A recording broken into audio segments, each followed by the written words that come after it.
Chapter 1. Father, Father! Megshin heard a crisp and tender voice calling out to him. His fingers moved, and he suddenly grabbed onto something soft. His desire to live erupted, and he sat up abruptly. He opened his eyes and was stunned. Where is this? Have I been rescued, or have I transmigrated? Megshin still remembered that he was fishing for king crabs on his own yacht. He had even lured the head chef of the Emperor Pavilion onto the yacht for this purpose. Unexpectedly, he didn't catch any crabs. A wave came, and he, who was sitting at the back of the yacht, was thrown into the sea. In his daze, he heard a woman scream and the sound of diving into the sea. When he woke up again, he was already in a European-style room, and he was holding the hand of a little silver-haired lowly of about 4 or 5 years old. However, before Megshin could say anything, countless information suddenly flooded into his mind, and he instantly sealed off his perception of the outside world. This feeling was somewhat similar to the last moment of suffocation. Megshin was a somewhat famous rich second-generation heir in his previous life. However, he liked to call himself a gourmet and had no interest in inheriting his family business. He preferred to taste the famous delicacies in the world and then update his reviews of those delicacies on Weibo.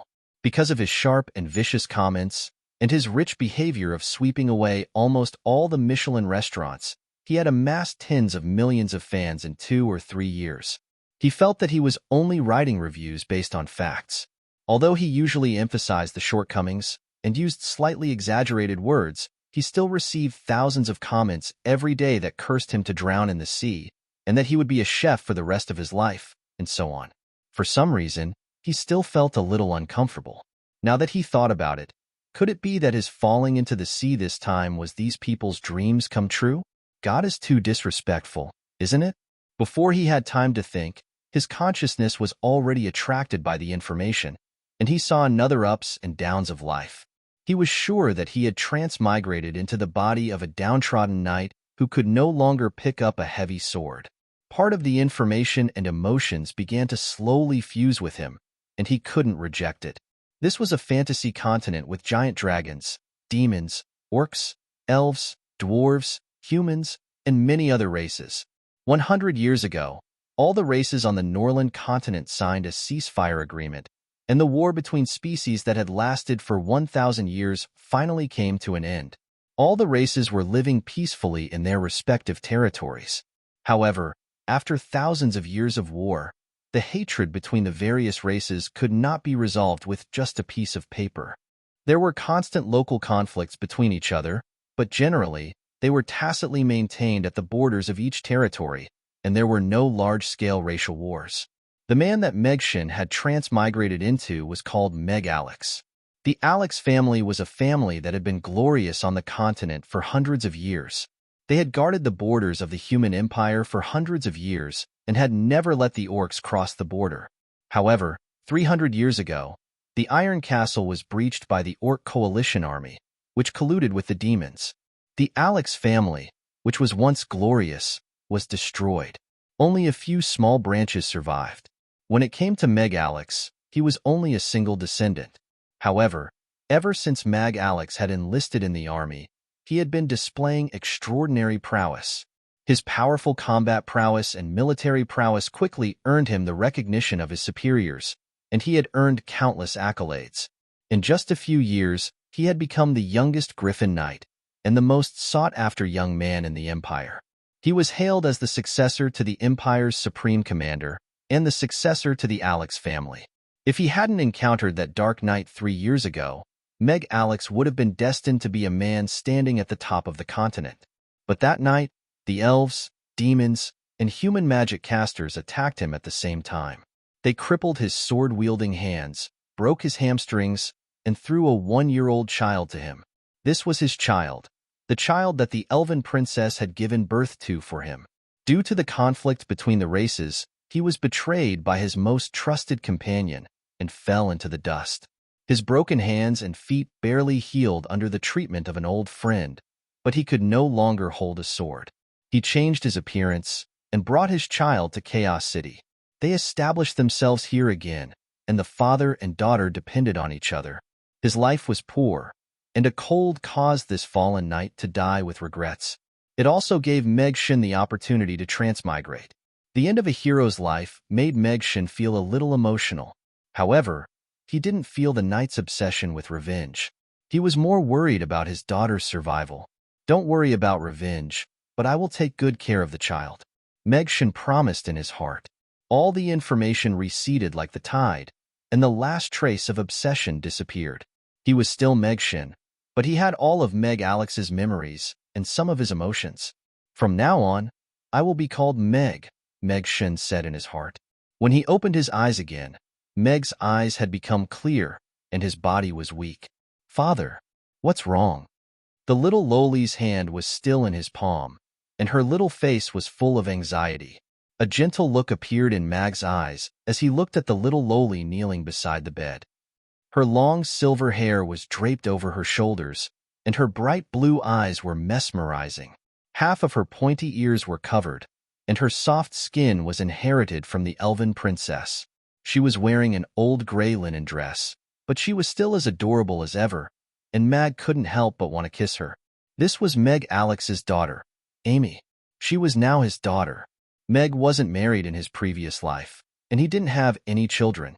He didn't know how to get along with children, but after merging with the memories of his previous life, he felt as if he was looking at his own child as he looked at Amy, whose little face was full of worry. The urge to get close to her made him a little flustered, but because his parents were busy with business, he was looking forward to the feeling of being a father. I'm fine. Don't worry, Amy. Amy was what Meg usually called Amy.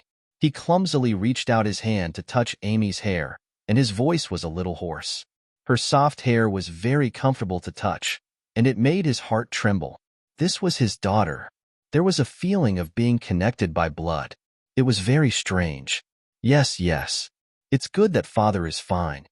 Amy rubbed her hair against Meg's hand and squinted her eyes slightly like a cute little kitten. She pouted her little mouth and said coquettishly, "But father, I'm hungry. You can make something delicious for Meg." Meg felt as if his heart was about to melt. He even wanted to pluck the stars from the sky for her. However, when it came to cooking, he suddenly felt a headache coming on. He had eaten a lot of delicious food in his previous life, but when it came to cooking, he had never even touched a kitchen knife. Thinking back, he only knew how to cook a few dishes that were so crude that he was too lazy to touch them. He was just thinking about whether he should go out and eat something. However, at this moment, a neutral voice suddenly sounded in his mind. God of Cookery Cultivation System activated. Meg was shocked. What the hell? God of Cookery Cultivation System? How did this thing get into his mind? Could it be related to this transmigration? The neutral voice continued. In your previous life, the host wantonly destroyed the restaurant's reputation that had been accumulated over hundreds of years and accumulated too much resentment from the chefs. Therefore, the heavenly axiom introduced the God of Cookery Cultivation System. It will supervise the host to learn cooking in this world and grow into a god of cookery. In view of the host's low cooking talent, the system will issue missions from time to urge the host to improve. Completing a mission will result in a reward from the system. Failing a mission will result in a punishment from the system. Hearing the voice in his mind, Meg was stunned for a while before he came to his senses. Fuck. What was this? He had transmigrated to this world only because he had been too harsh on the restaurants in his previous life? So he was sent to this world to be a new person, and even created a god of cookery cultivation system for him to learn how to cook. He thought of the most common message he had received in his previous life. I hope you can be a chef in your next life. Chapter 2. Bro, all I did was give a few casual comments. Although my words were a bit harsh, and I even closed dozens of restaurants. But do you really have to create a system to force me to become a chef? Thinking about how he would have to learn how to cook under the supervision of a system, Meg felt like he was going to break down. If it was just some ordinary dishes, then so be it. But the system said that he would become the god of cookery. God of cookery? Are you fucking kidding me? Meg felt like cursing. Father, do you feel uncomfortable anywhere? Amy asked worriedly as she reached out to touch Meg's face. She felt that her father was a bit different today, but she couldn't tell what was different. Feeling the warm touch on his face, Meg came back to his senses. He tried to calm himself down and squeezed out a smile. After thinking for a while, he took out the last 2 copper coins he had and put them in Amy's hand. "Amy, go buy 2 biscuits. We won't be cooking tonight." "Really?" Amy loves biscuits the most. Amy's face suddenly revealed a surprised smile. Holding the 2 copper coins in her hand, she climbed up from the bed and kissed Meg's face. She then jumped down from the bed with her short legs, put on her shoes, and ran out of the door. Meg watched as Amy disappeared through the door and felt an inexplicable heartache. Biscuits were coarse grain biscuits that cost 1 copper coin each. However, for the past 2 years, the father and daughter had relied on Meg Alex to barely survive by doing odd jobs in the guild. Meg would only buy biscuits for Amy during festivals. Amy was also very obedient and sensible. Although she wanted to eat biscuits, she never took the initiative to ask for them. However, where did the system run off to? Meg stood up with both hands on the bed. He dragged his straw sandals on the ground and walked to a shabby copper mirror by the wall to look at his appearance. Due to malnutrition and long-term exposure to the sun, his skin was a little yellow. His appearance was 70 to 80% similar to his appearance in his previous life, except that his long brown hair was curly and draped behind his head. His face was full of sideburns, making him look a little sloppy. "This is a complete waste of a good foundation," Meg couldn't help but ridicule. Even going out would scare children. With such a cute little loli at home, he doesn't even know how to clean himself up. After that incident, his predecessor had almost given up on himself. If it weren't for Amy's existence, he might have chosen to end his glorious life on that night 3 years ago. "The little fellow has suffered a lot with you, so let me make it up to him in the future." Meg clenched his fists, but he felt like he couldn't exert any strength. Meg couldn't exert any strength with his broken arms and legs. He felt like a cripple, and even clenching his fists was difficult. And now, the situation at home could only be described as a bare house. There was only 1 bed in the room, and the only thing on the bed was a small cloth blanket that Amy used to cover herself when she slept. Not to mention the god of cookery. If he spent the last 2 copper coins, he wouldn't even be able to eat tomorrow.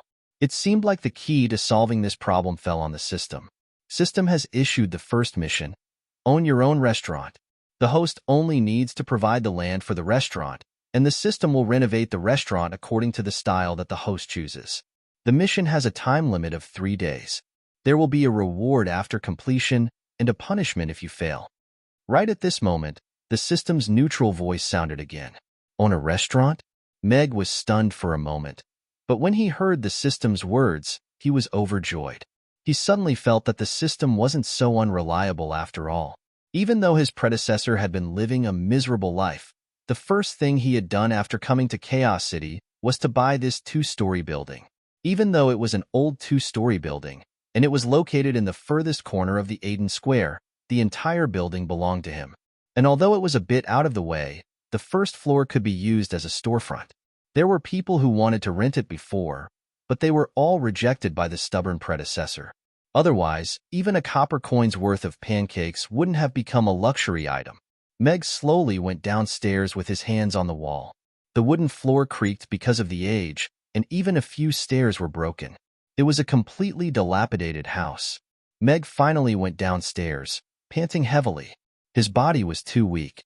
He could tear an orc apart with his bare hands in the past, but now he had to stop to rest after taking a few steps. Meg suddenly understood why he chose to give up on himself. If it were him, he wouldn't have the courage to continue living either. System, after completing the mission, will there be a reward for improving my body? Meg asked in his mind, unconsciously clenching his fists. Not now. The system's cold voice sounded. If there isn't now, does that mean there will be a reward in the future? Meg's eyes suddenly lit up. If he continued to live in this body, he wasn't sure how long he could last. But if the system could help him recover his body, even if he couldn't reach the level of the first night, he would be able to live a normal life. In his previous life, he had money, women, power. He had everything. He was born at a height that others couldn't reach in their lifetime. So, for a long time after he turned 30, he began to think about life. He wanted to know what he wanted, but couldn't find a goal. At that time, Reviewing food and restaurants was one of his favorite things. He was even a little picky and addicted to using a sharp tongue. But it was only at that time that he was quick to speak, and when he looked at those reviews afterward, he only felt emptier. But now, it was different. He had a lovely daughter, living at the bottom of society, whether it was to recover his body or to give his daughter a better life. Learning how to cook and opening a restaurant, it would take a long time and effort. With his dream and goals suddenly clear, Meg felt like his heart suddenly began to beat again. The nobles were stamping their feet and lining up. The elves were eating skewers without caring about their manners. The dragons were holding a colander and sitting in front of a hot pot, and the demons were eating cute dumplings. Meg imagined this scene and suddenly felt it was more interesting. The space on the first floor was not small. Half of the wall in the middle was removed, and there was a space of about 80 square meters. There were some wood and other debris on the ground, and there was a simple dark kitchen at the back. Even if this space was empty and not rented out, he couldn't blame God if he died of poverty. Meg shook his head, but at least he had met the requirements of the first mission. He directly said in his heart, "Provide a piece of land for the restaurant. The system has detected that the property rights of this house belong to the host, and the geographical location meets the requirements of opening a restaurant. Mission completed. Please choose the style of the restaurant." The system's voice sounded, and at the same time, a row of 3D pictures suddenly appeared in Meg's mind. China classical style, rural style, Western style, restaurant style. Anyway, as long as it was a style that was available in the market, Meg could find it in the pictures, and he was a little dazzled. Since it was the resentment of those chefs that brought me here, I must learn their dishes. Among them, Chinese restaurants must be the main ones, but I have been to many Western restaurants, and there are all kinds of internet-famous restaurants. I just don't know how many of them will appear in the future. Meg was not in a hurry to choose. After some serious analysis, Meg felt that he couldn't stick to a certain style. Otherwise, if he were to serve a plate of steak with knives and forks in an antique Chinese restaurant, he would definitely have been scolded to death by him in the past. It was simple and comfortable, and it would be best if it could accommodate more customers. He was already looking forward to the scene of the restaurant full of customers. That's it. Meg's eyes lit up when he saw a restaurant with a bit of classical European style. The overall color of the restaurant leaned towards brown, decorated with some exquisite patterns, and hung with European-style lights. The table was the simplest brown wooden rectangular table for 4 people, and there were matching wooden chairs without armrests. There was also a single long table in front of the counter, which could easily put down 16 tables. At first glance, he knew that it could accommodate many people. Behind the long counter was a semi-open kitchen. The transparent glass allowed people to see the outside, but the height of the glass was good enough to block the view of the stove. The overall style was simple and elegant, enough to accommodate any kind of cuisine. Even if one sat there eating skewers and bragging, there would be no sense of disharmony. Chapter 3. The system's voice rang out. The system only provides renovations for the restaurant, excluding the areas outside the restaurant. Meg habitually rubbed his chin with his right hand as he looked at the dilapidated staircase and the pitch-black second floor. He thought of the bed covered in straw and decided that he couldn't stay there for the night. He couldn't let his precious daughter suffer anymore. He had to improve his quality of life tonight. Moreover, he didn't feel much hostility from the system. The so-called punishment was more likely to supervise him to learn how to cook so that he could complete the God of Cookery mission as soon as possible. In that case, Meg's eyes darted around as he said in a nonchalant voice, "System, I don't think you're right. I'm providing this entire building for the restaurant, so of course you have to renovate the entire building. I can't accept the opening of a restaurant with a different style. Moreover, if the second floor isn't reinforced, it'll be troublesome if a brick falls and kills the customer. If it doesn't, then it'll be even more troublesome. Maybe I'll be killed by a guy who can't even be killed by a drill. Then what's the point of learning how to cook and becoming the God of Cookery? Do as you see fit." The system fell silent, as if it was thinking. After a while, the system's voice rang out again. Due to the high risk level of the building, the system has analyzed and decided to rebuild the building and renovate it. Host, please decide on the renovation style. Meg was secretly delighted. Sure enough, things like the system could still be negotiated. If he was led by the nose by the system, then it would be boring. However, on the surface, he still appeared to be quite calm. The restaurant's renovation style had been decided, and the second floor's renovation style was similar to his house in his previous life. It was low-key, luxurious, and comfortable. There were 3 rooms on the second floor, 1 toilet, and 1 bathroom. He chose a light pink renovation style for Amy's room and confirmed it with the system. The system's voice rang out. The renovation will take 30 seconds. Host, please leave the room. The 1-minute countdown will begin. 30 seconds was enough. Meg was stunned for a moment, but when he heard the 60-second countdown, he hurriedly and slowly moved to the door. He crossed the threshold with some difficulty and turned around to close the door. The sky outside was already dark. Father, are you here to pick up Amy? Amy's soft and cute voice came from behind him. Meg turned around and saw Amy holding 2 brownish-yellow pancakes in each hand. She was looking up at him, her long eyelashes fluttering. Her little face was full of joy and excitement. In the past, her father had never come out to pick her up, but today, he seemed to have specially come downstairs to pick her up at the door. Yeah, I'm here to pick up Amy, and I'm going to perform a magic trick for her. Meg squatted down with a smile and pulled Amy into his arms, hugging her gently. Magic? Amy looked up at Meg in confusion, but her eyes soon lit up. Is it magic? Can Father make a lot of delicious food? That's right. Father wants to create a beautiful house for Meg, as well as a beautiful restaurant. In the future, I will make a lot of delicious food for you every day, Meg said softly. She was indeed a little foodie. Really? Amy opened her mouth slightly, as if she couldn't believe it. Close your eyes and count down from 30. Meg nodded with a smile. 30, 29. Amy obediently closed her eyes and counted. Meg looked at Amy with a gentle gaze and listened to her soft voice counting down. The ground shook slightly, and the occasional sound of things falling to the ground came from behind him, but he didn't turn around to look. The countdown of 30 passed in the blink of an eye. Amy opened her eyes, her little face full of anticipation. Next, let's take a look at our new home. Meg took the 2 pancakes from Amy's hands and stood up holding her little hand. He also turned around to look in the direction of the house with some anticipation. A beam of warm light shone from the door and fell on the 2 figures standing at the door, one big and one small. Wow! Amy's mouth was wide open. She stared blankly at the house that had suddenly changed its appearance. Under the light, it looked like a magnificent palace. Then she turned to look at Meg and exclaimed happily, Father, did you really make this? It's as beautiful as a crystal palace. There are even glowing stones. Father is so awesome. This will be our home from now on, and it will also be a restaurant. Meg nodded with a smile. Indeed, being admired by his little girl was better than anything else. It was still a 2-story house, but this time, it had changed from a shaky 2-story wooden house to a European-style 2-story villa. The side facing the square was a floor-to-ceiling window, and from outside, one could see the restaurant under the European-style crystal chandelier. It was comfortable and stylish. However, because of the previous shaking, it seemed to have caused a small commotion.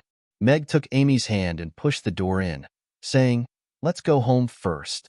Father will tell you about those things later. Father is the best. Amy rubbed her head against Meg's hand and jumped through the door happily. Meg turned off the lights outside the door. Just as the 2 of them entered, a bearded dwarf staggered out of the house next door. He looked around drunkenly and muttered, Which stupid troll came here to dance again? Damn you guys, can't you let me sleep? After saying that, he walked back and slammed the door with a bang. Father, is this really our home? Amy stood at the door and looked at the splendid restaurant. She looked up at Meg, still in disbelief. She had never seen such a beautiful house. The floor was flat and smooth, and the chandelier was as beautiful as crystal. There were brand new tables and chairs neatly arranged, and there was even an exquisite cutlery box on the table. Further inside, there was a long counter that was taller than her. There was also a room behind the counter, but she could not see what was inside. Of course. Meg smiled and nodded. He waved his hand and said, This is our new home. We can open a restaurant on the first floor, and the second floor is where we live. Great. Before Meg could finish speaking, Amy had already run out and ran around the restaurant with open arms. Then, she sat down at the innermost table and waved at Meg. Father, let's sit here and eat the pancakes. I'm hungry. Okay. Meg smiled. Sure enough, eating was the most important thing. The mission of owning a restaurant has been completed. Because the host requested to renovate the area outside the restaurant, the mission reward will be canceled. The system has issued a new mission. Learn the first dish, Yangzhou fried rice. The mission time is 3 days. After the host is ready, you can enter the test field for the god of cookery to begin the trial. The reward for this mission is physical fitness plus 0.5, and the penalty for failure is physical fitness minus 0.5. The system's voice sounded again. Meg suddenly stopped. A door suddenly appeared in his mind. There were 4 golden words on the door, Yangzhou fried rice. This should be the so-called test field for the god of cookery. Of course, what Meg cared more about was the reward for success mentioned by the system. The most urgent thing for him now was to improve his body. In his current state, he could not even hold a kitchen knife steadily, let alone cook. He did not expect the system to give him a mission reward to strengthen his body so quickly. He suddenly felt a little excited. Although he did not know how far the physical fitness plus 0.5 would go, the system should not cheat him. Wasn't it just Yangzhou fried rice? How difficult could a bowl of fried rice be? When he was in Yangzhou, he had tried a few authentic Yangzhou fried rice, but they all seemed to have been miserably criticized by him. But to be honest, the taste of the fried rice was very good. It was just that he did not feel good if he did not find fault with it. It was said that there was an old time-honored restaurant that closed for a period of time after being criticized by him. But this kind of thing happened too often, so he did not pay much attention to it. Father? Amy looked at Meg, who was standing there in a daze with a little confusion. Coming. Meg hurriedly suppressed the impulse to open the door in his heart and sat opposite Amy. He handed one of the pancakes in his hand to Amy and said with a smile, Come, try our Amy's favorite pancake first. Meg looked at the pancake carefully. It was about the size of an adult's palm and 1 centimeter thick. It should be made of corn, green beans, potatoes, and a bunch of coarse grains wrapped in flour and baked in a charcoal oven. It looked like a rough tile in his hand. Okay. Amy held the pancake in front of her with both hands and opened her small cherry mouth to take a bite, making a crunching sound. Then she chewed happily like a little hamster. She ate very sweetly and looked very cute. Is it really that good? Meg was a little skeptical, but watching Amy eat really made him hungry. He could not help but take a bite of the pancake and chewed a few times. Then he was stunned. Chapter 4. Meg turned on the faucet and gulped down a few mouthfuls of water. He leaned on the edge of the sink and exhaled. Only then did he feel alive again. His mouth was extremely dry without drinking any water, and he almost choked to death when the biscuit went down his throat. Even now, his throat still felt a little sore. If it was in his previous life, he would have written a 1,000-word denunciation to shut down the restaurant. Was this even for humans? Father, are you okay? Amy ran over and asked worriedly while tugging at his clothes. Yes, Father is fine. I just choked a little. Meg quickly lowered his head to look at Amy. He reached out and touched her hair, and a smile appeared on his face again. This feeling of being remembered and relied on made his heart feel warm, and his malice towards the biscuit lessened a lot. He was now just an ordinary father, and he didn't want to do the things that happened in his previous life again. He didn't want to transmigrate a second time. Father, you have to eat slowly. Although the biscuit is delicious, you can't rush it. You have to bite it bit by bit so you won't choke. Amy breathed a sigh of relief, and then she lectured Meg with a stern face. Yes, Amy is right. Meg looked into Amy's eyes and nodded seriously. Only then did the little girl return to her seat with satisfaction. Meg wasn't in a hurry to go out. Instead, he looked around the kitchen. The layout of the kitchen was long and about 10 square meters. It could be considered spacious. There were 4 built-in gas stoves on the stove, a silver side suction hood, and a large refrigerator with a cross-shaped door. This was a very professional and modern kitchen, but most of the areas were still empty. There was only a wide Chinese kitchen knife hanging on the knife rack. There were no pots, bowls, ladles, or basins. System, did you forget to put in the electrical appliances and kitchen utensils when you were renovating? The refrigerator is also empty. Meg closed the empty refrigerator. His idea of cooking something to eat was also dashed. The host doesn't have the authority to use those electrical appliances yet. They will be unlocked after the completion of the mission. At this stage, only the ingredients needed in the recipes that the host has learned are provided, and the host needs to purchase them. The voice of the system sounded. In order for me to learn how to cook, the system really put in a lot of effort. Meg was stunned and a little helpless. It seemed that there was no other way to make something to eat today. The system said that in the future, the ingredients needed to be purchased. Would the system directly provide the ingredients needed? After walking around the kitchen and making sure that there was nothing to eat, he had to pour 2 bowls of water and carry them out. It seemed that it was necessary to complete the mission as soon as possible, or else he had a gold mountain of gold. Also, after eating the tasteless pancake, he was looking forward to the Yangzhou fried rice very much. Whether it was to let Amy taste the food from Earth, or to conquer the whole world with a plate of Yangzhou fried rice, it was both interesting. Meg went through the memories of his predecessor again. Because of the 1,000-year racial war in this world, the style of human cuisine was a bit similar to British cuisine. The cooking method was simple and crude. Other than boiling, there was also roasting. There was no seasoning when cooking, and when eating, they would sprinkle some salt and pepper according to their personal taste. The main purpose was to have a balanced diet. After all, there were not so many conditions to pay attention to during the war. Although after 100 years of peace, food had developed to a certain extent, but the chef's thinking was seriously rigid. Even if they tried to improve, the dishes were still simple, and there were not many refreshing cooking methods and dishes. Humans, who loved to study food, were like this, not to mention other races. The elves mostly took their food from nature, mainly wild fruits. The dwarves ate more casually, eating as long as it was cooked. As for the demons and orcs, they would even eat their prey raw. This is like a piece of virgin land, waiting for me to reclaim it. Meg curled his lips and looked at Amy, who was holding and eating the pancake with both hands, with a gentle smile on his face. He was not interested in spreading the great ideal of food culture, but he wanted his daughter to eat real food and live a comfortable life. Thinking about it this way, learning to cook was not something unacceptable. Because he was really hungry, Meg could only soak the pancake in the water and eat it after it softened. He could barely swallow it.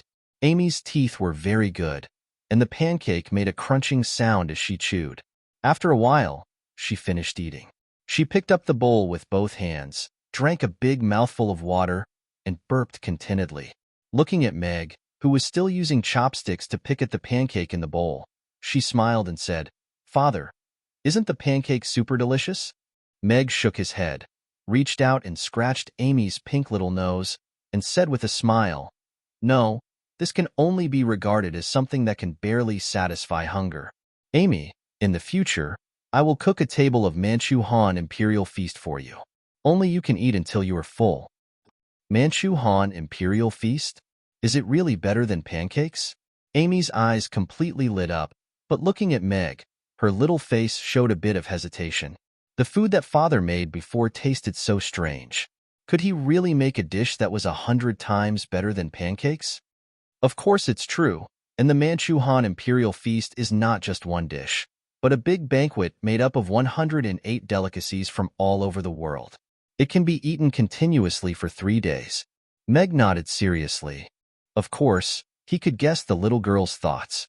In her mind, pancakes were the most delicious thing. His predecessor's cooking skills were really not that good, and were on par with his current cooking skills. He probably left a psychological shadow on the little girl. 108 delicacies from all over the world? Amy tapped her fingers, and her little head tried hard to imagine the scene of a table full of food that was better than pancakes, and could be eaten continuously for 3 days. Her eyes became brighter and brighter, and a happy smile appeared on her face. She jumped down from the chair, looked at Meg, and shouted happily, "Yay! Amy wants to eat the Manchu Han Imperial Feast. Father, make a Manchu Han Imperial Feast for Amy." Amy wants to eat now. Air. Looking at Amy's expectant eyes, Meg suddenly felt a little embarrassed. He didn't even know how to make a plate of Yangzhou fried rice now. However, he had the master chef cultivation system, so a Manchu Han imperial feast would be a piece of cake for him.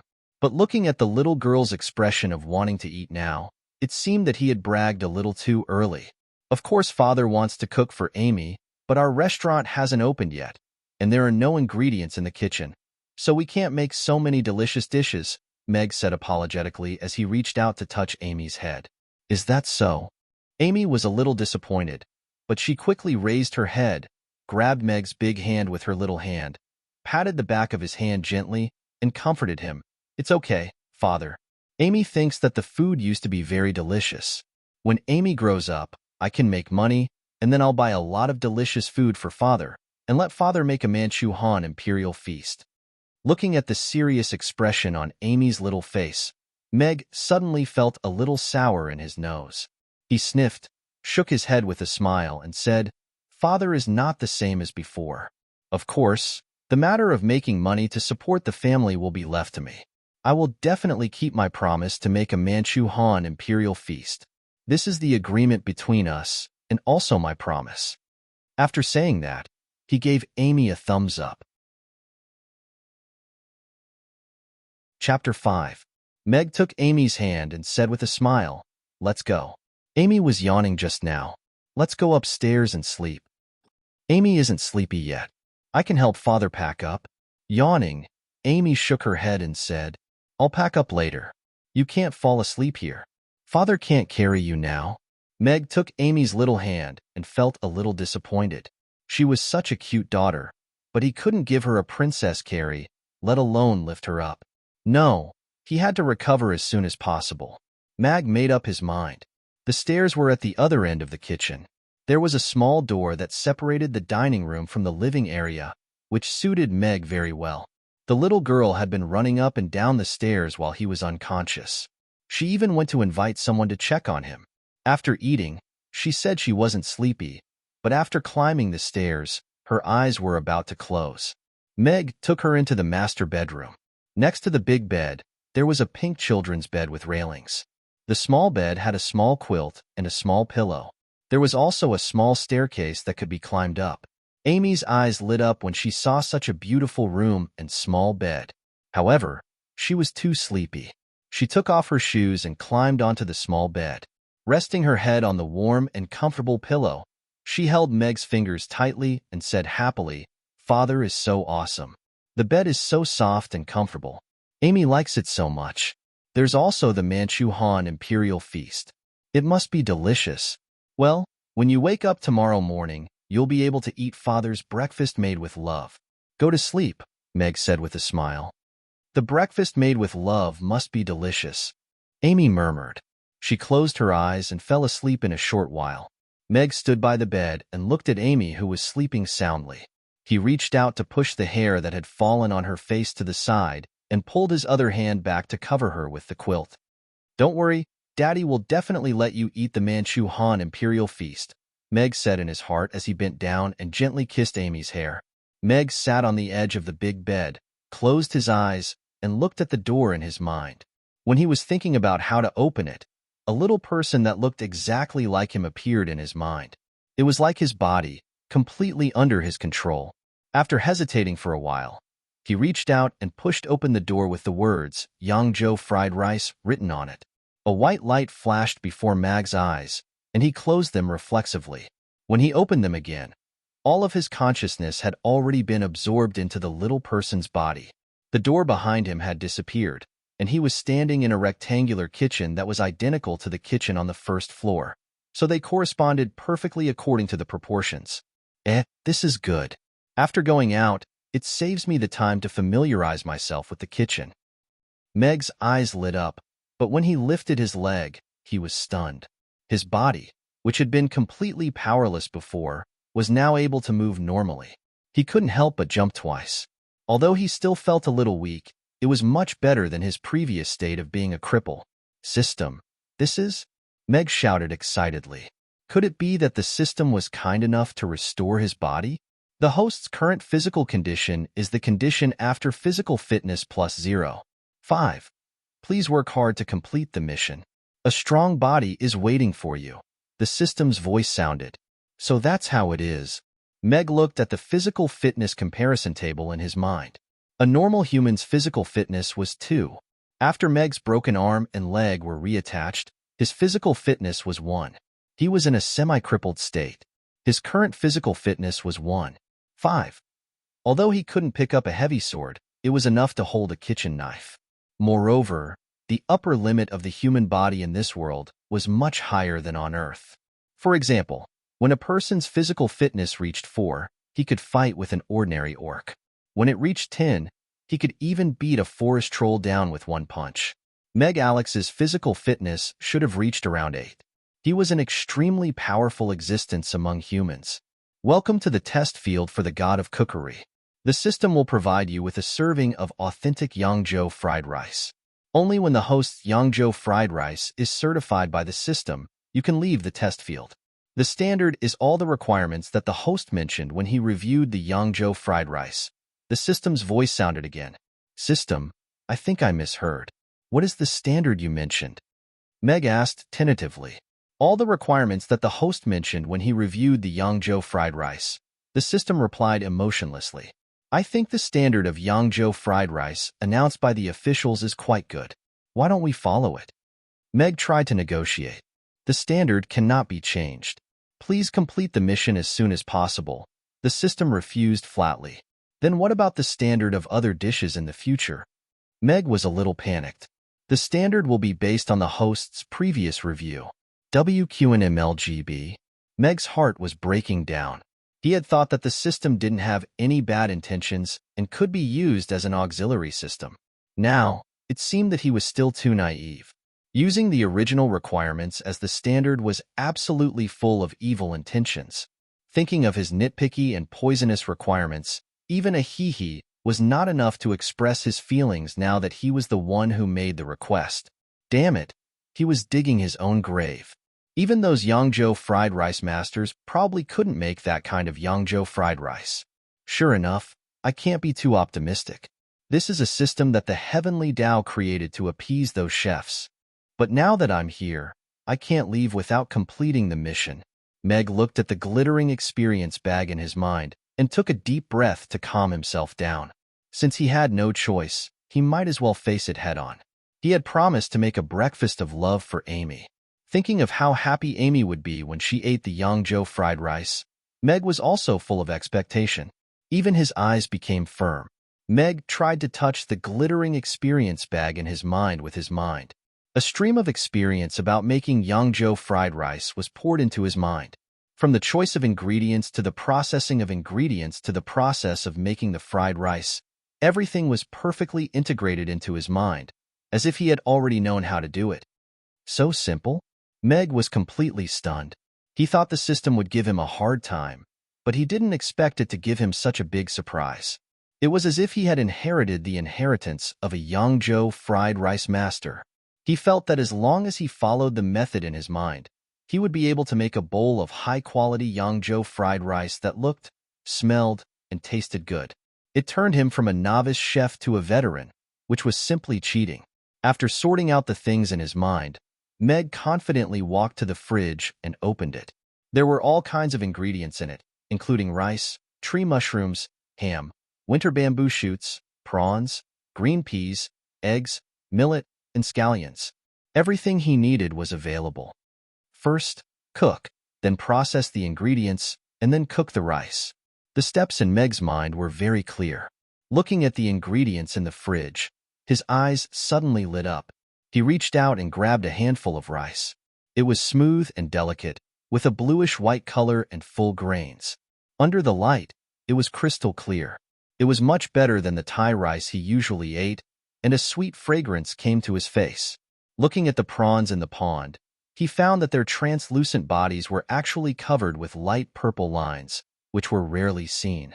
They swam happily, looking full of vitality and wildness. The winter bamboo shoots were still stained with some black soil, and the salt frost on the ham had not been removed.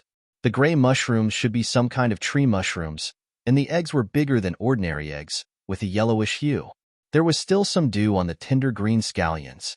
As a foodie who had eaten at almost all the restaurants with Michelin stars, Mag could tell that these ingredients were definitely top-notch, but he wasn't sure how good they were. However, since these were for him to practice his cooking skills, he naturally wouldn't stand on ceremony. He began to wash the rice and cook.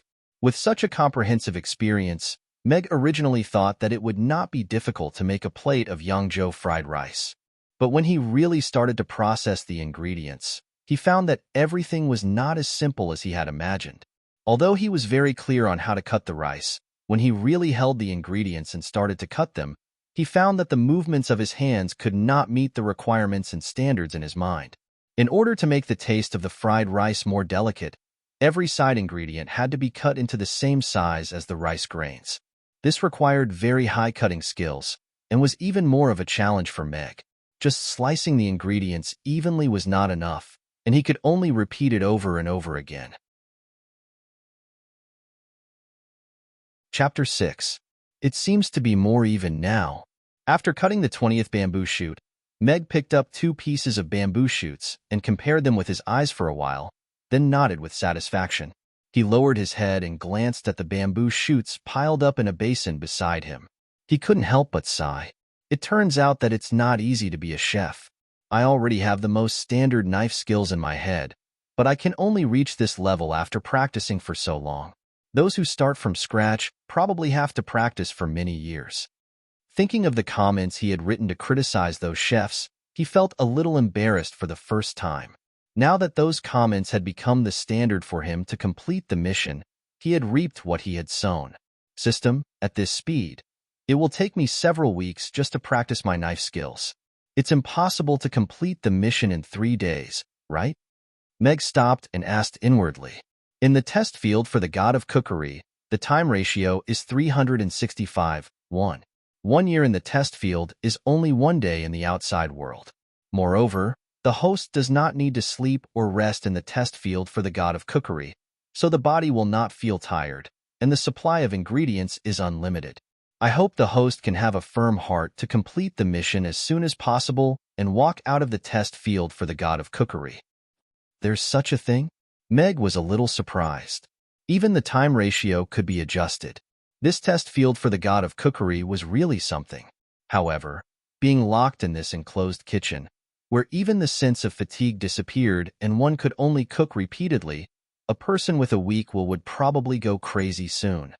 No, I have to go out before Amy wakes up tomorrow morning and make her the perfect Yangzhou fried rice for breakfast. Meg suppressed the anxiety in his heart. This was his promise to Amy, and he had to fulfill it. He glanced at the schedule beside him and continued to cut the bamboo shoots with the kitchen knife. Now, he had 4 months without any sleep or rest. If he worked 8 hours a day, it would be a year. He had more than enough time to learn a dish of Yangzhou fried rice, especially when he already had a perfect experience in his head. Mag had already lost track of time. The bamboo shoots went from lumpy to even thin slices, then to even thin slices, and then to even slices before being cut into rice-sized granules. He was becoming more and more adept at it. From the bamboo shoots to the tree mushrooms, then to the ham and prawns, Mag's choice of ingredients went from easy to difficult. As his proficiency increased, his cutting skills also improved rapidly. Compared with the experience in his head, his improvement could be said to be lightning fast. Even the prawns that were alive and kicking were easily peeled in his hands, and then cut into grain-sized pieces. When the time on the wall reached the 100th day, Zhang Hong was putting the fried rice in the pot into a plate with a spoon. He put the pot down and turned off the fire, with a confident smile on his face. System, it should be done this time, right? The Yangzhou fried rice, which had just come out of the wok, was perfectly wrapped in a layer of golden eggs, green peas, white prawns, gray tree mushrooms, red ham. All kinds of ingredients of different colors were perfectly blended into a plate. The colors were not messy at all, but instead made people feel that it was bright and harmonious. A small handful of chopped green onions was sprinkled on top of the plate, which was the icing on the cake. The aroma of all kinds of ingredients mixed together rushed to Meg's face, making his throat move uncontrollably. The system was silent for a while, and then said, according to the requirements set by the host before, 1. The rice granules are clear, and each grain is perfectly wrapped around the egg.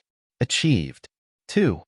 The color is bright and harmonious, and it is appetizing. Achieved. 3. The texture is delicate, the taste is delicious, the hardness is moderate, fragrant, moist, and refreshing. Achieved. 4. The aroma is attractive, and it has a certain degree of recognition. Achieved. 4 requirements have been met at the same time. Congratulations to the host for learning the authentic Yangzhou fried rice. Mission completed. Physical fitness plus 0. 5 reward. At the same time, the right to purchase the ingredients needed for Yangzhou fried rice and the right to use the corresponding kitchen utensils have been unlocked. Meg clenched his fists, and a sense of accomplishment arose spontaneously. Looking at the plate of Yangzhou fried rice in front of him, he actually felt like crying. He didn't know when was the last time he worked so hard to accomplish something. Sure enough, the feeling of achieving a goal was the most comfortable and carefree feeling. Of course, what made him most excited was that he could finally make a plate of Yangzhou fried rice for Amy with his own hands. Thinking of the cute appearance of the little girl when she ate, his heart was filled with anticipation. System, can I try this plate of Yangzhou fried rice? Looking at the plate of Yangzhou fried rice, Meg, who had not felt hungry since he entered the test field for the god of cookery, suddenly felt a little hungry. The host will automatically leave the test field for the god of cookery after 5 minutes, the system said. 5 minutes, that's enough. Meg hurriedly took a spoon from the cupboard at the side, scooped a spoonful of fried rice from the plate, and put it into his mouth. After chewing a few times, his eyes suddenly lit up.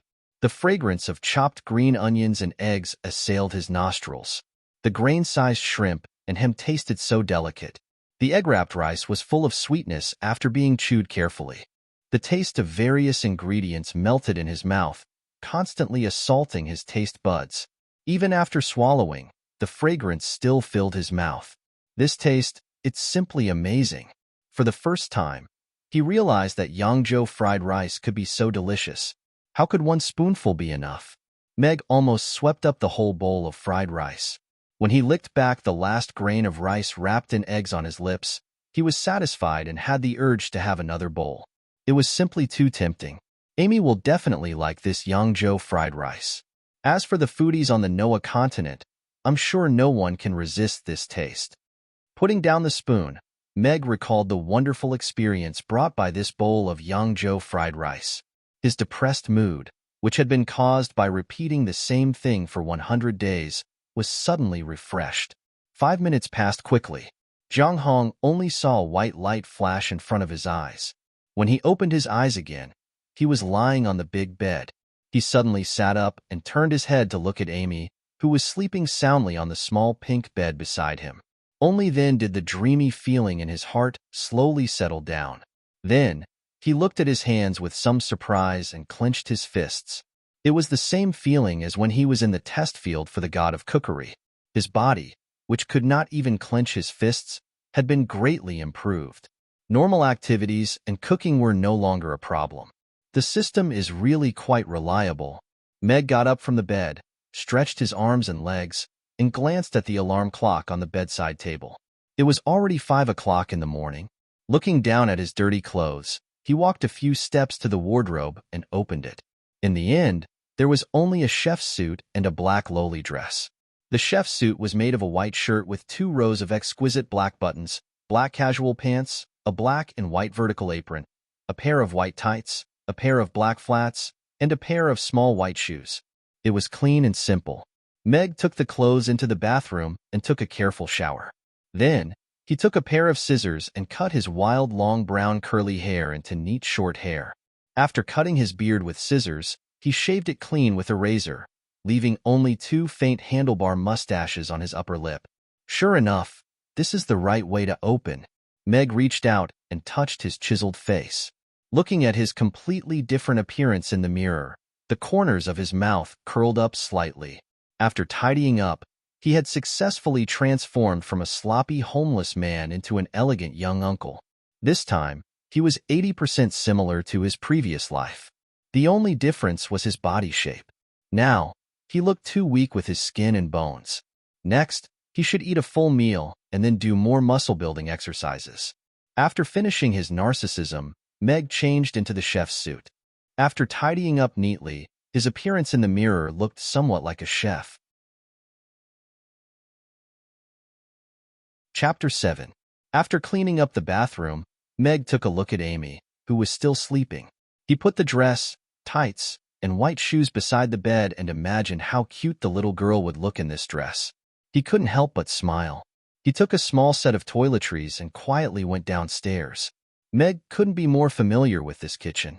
On the stove, which didn't have kitchen utensils last night, all the utensils needed to make Yangzhou fried rice were now ready. He opened the refrigerator and saw that all kinds of ingredients were available. In the glass pool beside the refrigerator, prawns were swimming happily. It's time to show my real cooking skills and make a lovely breakfast for Amy. Meg washed his hands and began to wash the rice. Father. Not long after, in the room on the second floor, Amy turned over in a daze but didn't feel the familiar face. She opened her eyes in a daze and sat up. Looking at the strange room for a while, she remembered that this was the new room that her father made last night, but she didn't know where he was on the big bed. She couldn't help but feel a little anxious.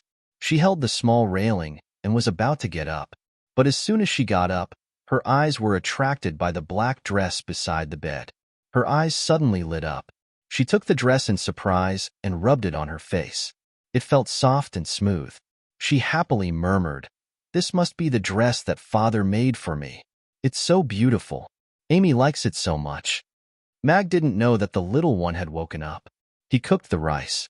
This rice cooker was very efficient, and the rice was cooked very quickly. Although the rice was freshly cooked, the grains were clear and crystal clear, and the aroma was delightful. "What kind of rice is this? Even if it's white rice, I think I can eat 2 big bowls." Meg couldn't help but murmur.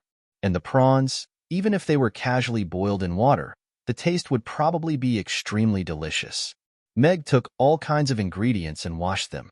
The moment he held the knife, his expression became very serious. This was the experience he had gained in the God of Cooking space. Cooking was something that required wholehearted devotion. This was the attitude of a chef. A Chinese kitchen knife was nimbly rotating in Meg's hand. Whether it was the crispy winter bamboo shoots or the hard-shell prawns, they all became the spare ingredients. After tens of thousands of knife practice, his knife skills had become very skillful.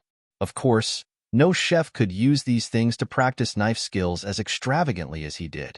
The oil was poured into the wok, and the various ingredients were put into the wok in an orderly manner.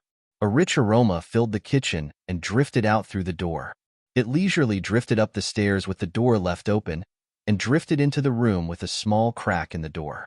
Amy giggled as she sat on the bed, trying her best to change into a new dress. It was the first time she had worn such a beautiful dress. It was so comfortable, and it clung to her body softly. It was as if she was wearing a cloud. It was light, but it felt very warm. Then Amy smelled the aroma. Her big blue eyes, which were still a little sleepy, immediately lit up. She sniffed hard and said, "It smells so good. Could it be that Father is cooking something delicious?" Ignoring the pair of long socks in her eyes, Amy quickly climbed down the ladder from the bed, put on her small white shoes, and ran toward the door with her short legs. When she opened the door, the aroma became even stronger. Amy swallowed her saliva, and her little stomach couldn't help but growl. She had never smelled this kind of aroma before.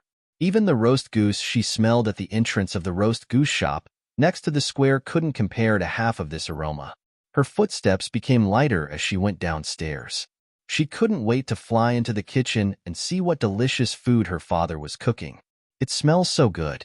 What is Father cooking?" Before Amy could finish her sentence, she saw Meg's back in a simple white and black chef's suit. His long curly hair and beard had been cut off. Her words came to an abrupt halt as her blue eyes widened in disbelief. Was this person really her father? Meg is already awake? When he heard the sound, he turned his head to look at the door in surprise. The little one had already changed into a black lowly dress. It was a Gothic-style dress, paired with white shoes with little pink butterflies. After sleeping for a while, a strand of hair stood up on her soft silver hair. She stood at the door with her mouth slightly open, looking very adorable. It seemed that she was shocked by his current appearance. He smiled and said, "What's wrong? You can't recognize your father after sleeping for a while?" "It's really father." Amy blinked and exclaimed in surprise. His long curly hair had become a nicer short hairstyle, and his prickly beard was gone.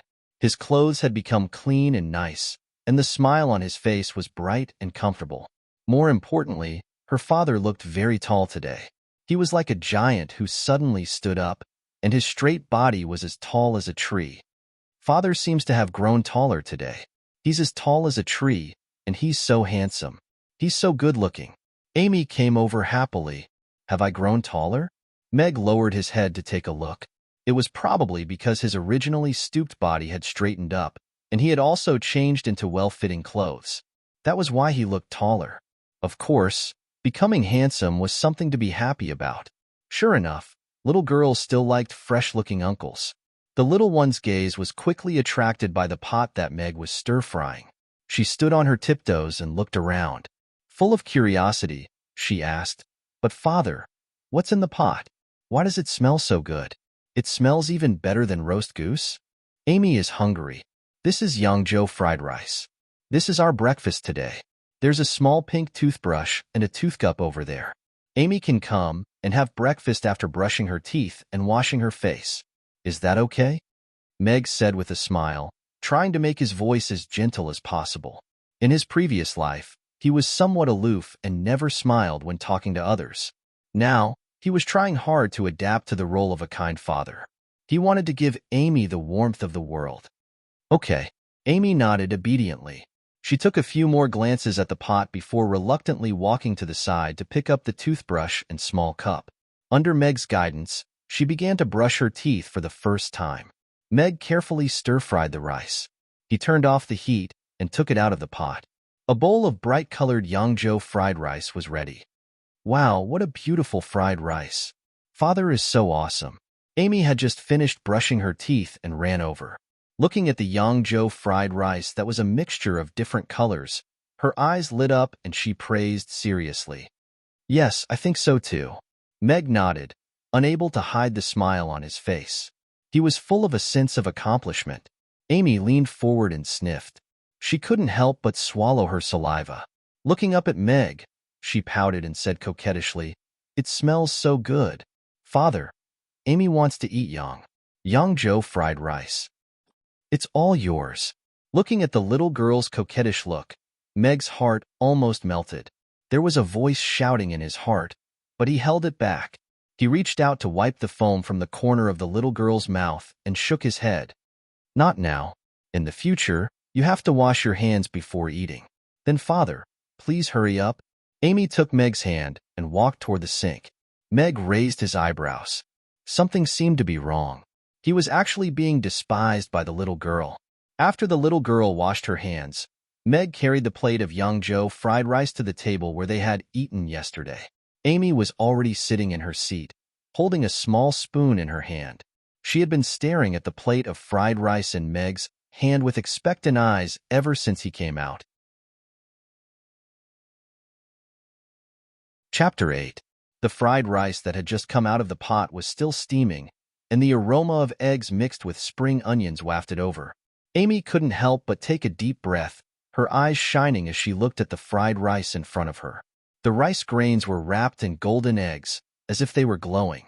Not only were there golden eggs, but there were also green, red, white. All kinds of colors mixed together.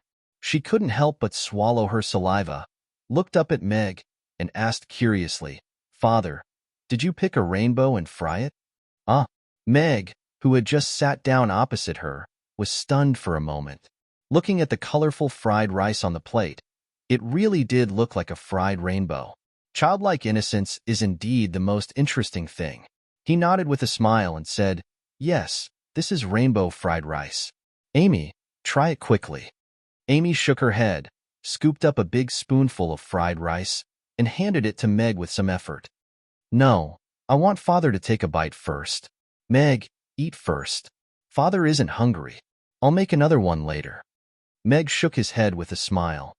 No, Father woke up so early to make breakfast for Amy. You must be hungrier than Amy. Amy pouted.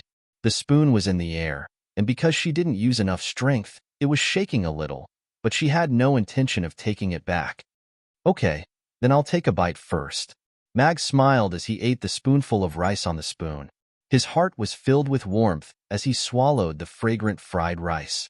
The little one had already swallowed her saliva several times, but she still insisted that he eat the first spoonful of rice. This feeling of being cared for was really good. Then Amy will start eating. Amy happily took back the spoon and scooped up another spoonful of fried rice. Looking at the rice with a serious expression, she said, "Rainbow, sorry, I'm going to eat you." Meg couldn't help but smile. The little girl's mind was really simple. He rested his chin on one hand and looked at Amy expectantly. He was actually a little nervous. Although he felt that this Yangzhou fried rice was very delicious, it was, after all, a dish from Earth, which was completely different from the cooking style of this world. He didn't know if Amy would like it or if she could get used to it. As soon as Amy put the fried rice into her mouth, her eyes lit up and her pointy ears, which were half covered by her silver hair, twitched. The soft rice wrapped in the tender egg, the tender shrimp, the salty ham, the sweet and tender tree mushrooms, and the crisp winter bamboo shoots were all mixed together perfectly in this mouthful of fried rice. The texture was so delicate, and the rich and sweet taste melted in her mouth. It was so delicious that she didn't know how to describe it. Compared to this fried rice, the pancakes that were originally number one in her heart were like stones. They were not worth mentioning. She probably wouldn't want to eat pancakes in the future. After taking a bite, he couldn't help but immediately take a second bite. One bite after another, he simply couldn't stop. He only felt that this was the happiest moment of his life. The rainbow fried rice is so delicious. Father is so great, Amy said vaguely between bites, but her eyes didn't leave the plate from beginning to end. After saying that, she lowered her head and continued to eat the fried rice, showing no intention of stopping to take a break. Eat slowly, Meg said. He got up and poured a glass of water and put it aside. Looking at the little girl's pointy ears twitching cutely, his face was full of a satisfied smile. Amy's performance had already explained everything. She was very satisfied with this plate of fried rice. The extremely boring repetitive practice in the God of Cookery's space had paid off at this moment. Just watching her eat made him feel that everything was worth it. Maybe I'll soon fall in love with the feeling of cooking, Meg thought to himself. Watching the little girl eat gave him a sense of accomplishment. But the little girl was eating so happily that even he felt a little hungry. After eating all the fried rice on the plate, Amy held the plate with both hands and licked it. She didn't even let go of a shrimp at the bottom of the plate. She put down the plate and said expectantly, "Father, I want more. I want more rainbow fried rice. It's super delicious." "Do you want more?" Meg was a little surprised. He looked at the plate that was empty. He had fried according to the amount of food an adult would eat. The little girl had eaten all of it, and she still wanted more. Yes, I want more." Amy nodded.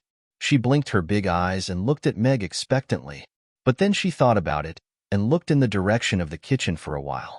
She said hesitantly, "But Father hasn't eaten yet.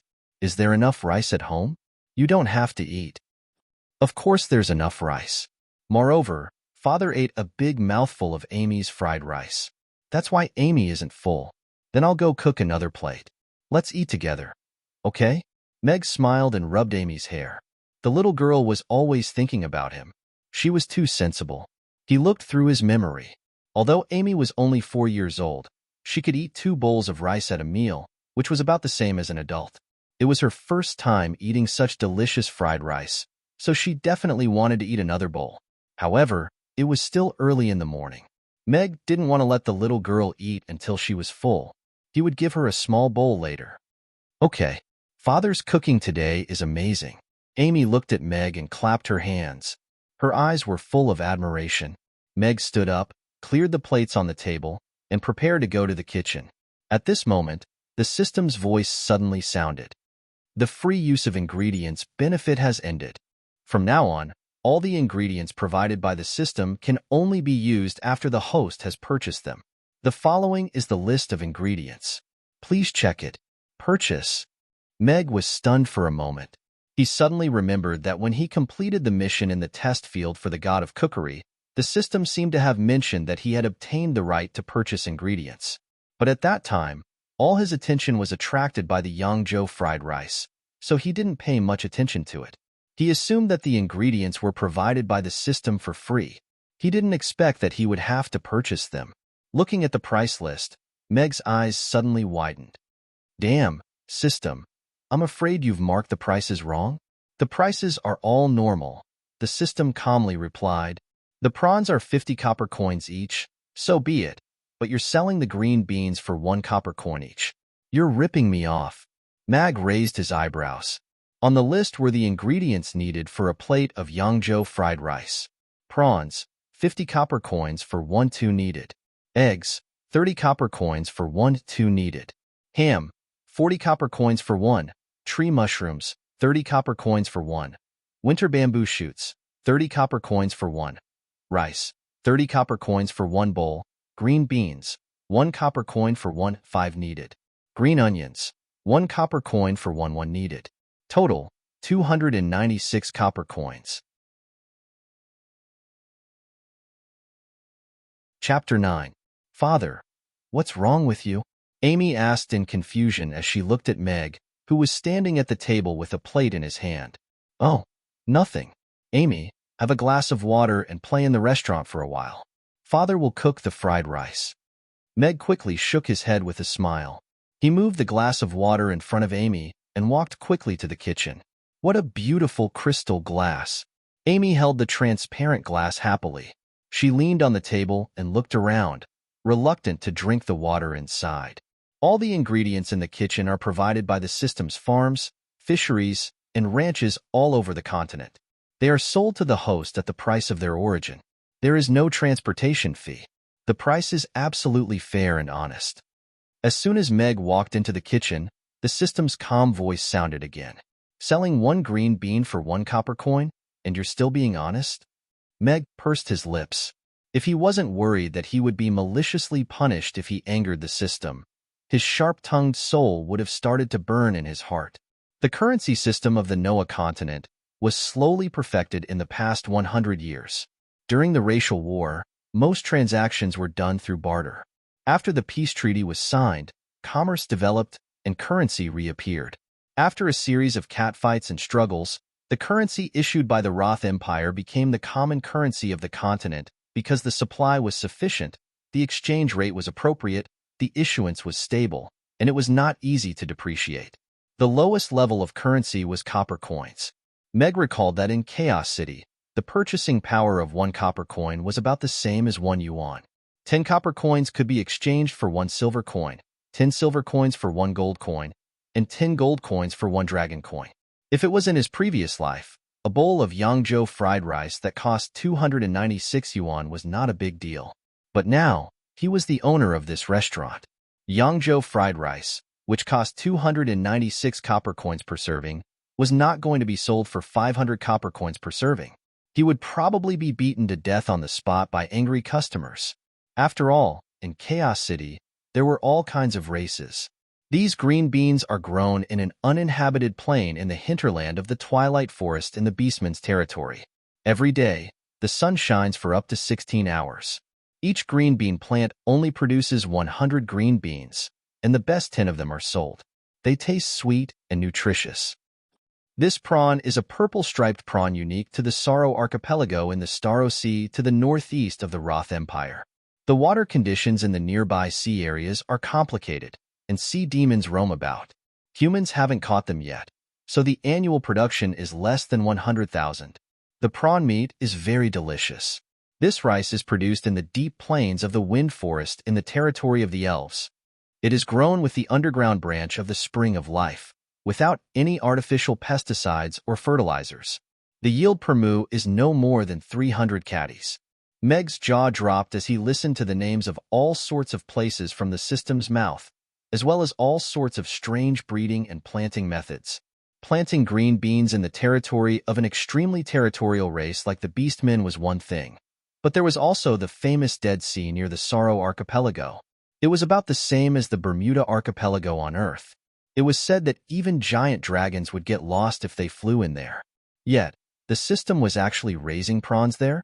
The spring of life of the elves was their holy spring, and the system was actually using it for farming. Although it was only one of the underground branches, it was probably something that even the elves hadn't tried before. As for the other ingredients, there were the original tree mushrooms grown in the Demon's Ghost Islands, the cured ham from the Shadow Boar that was unique to the Forest Trolls' territory, the winter bamboo shoots from the black soil of the Goblins' Holy Land, Vic Mountain, the chicken eggs from the Dwarfs' chicken farm near Isen Castle. Even the green onions were grown in the Saline Alkali farm near Lordimere Port.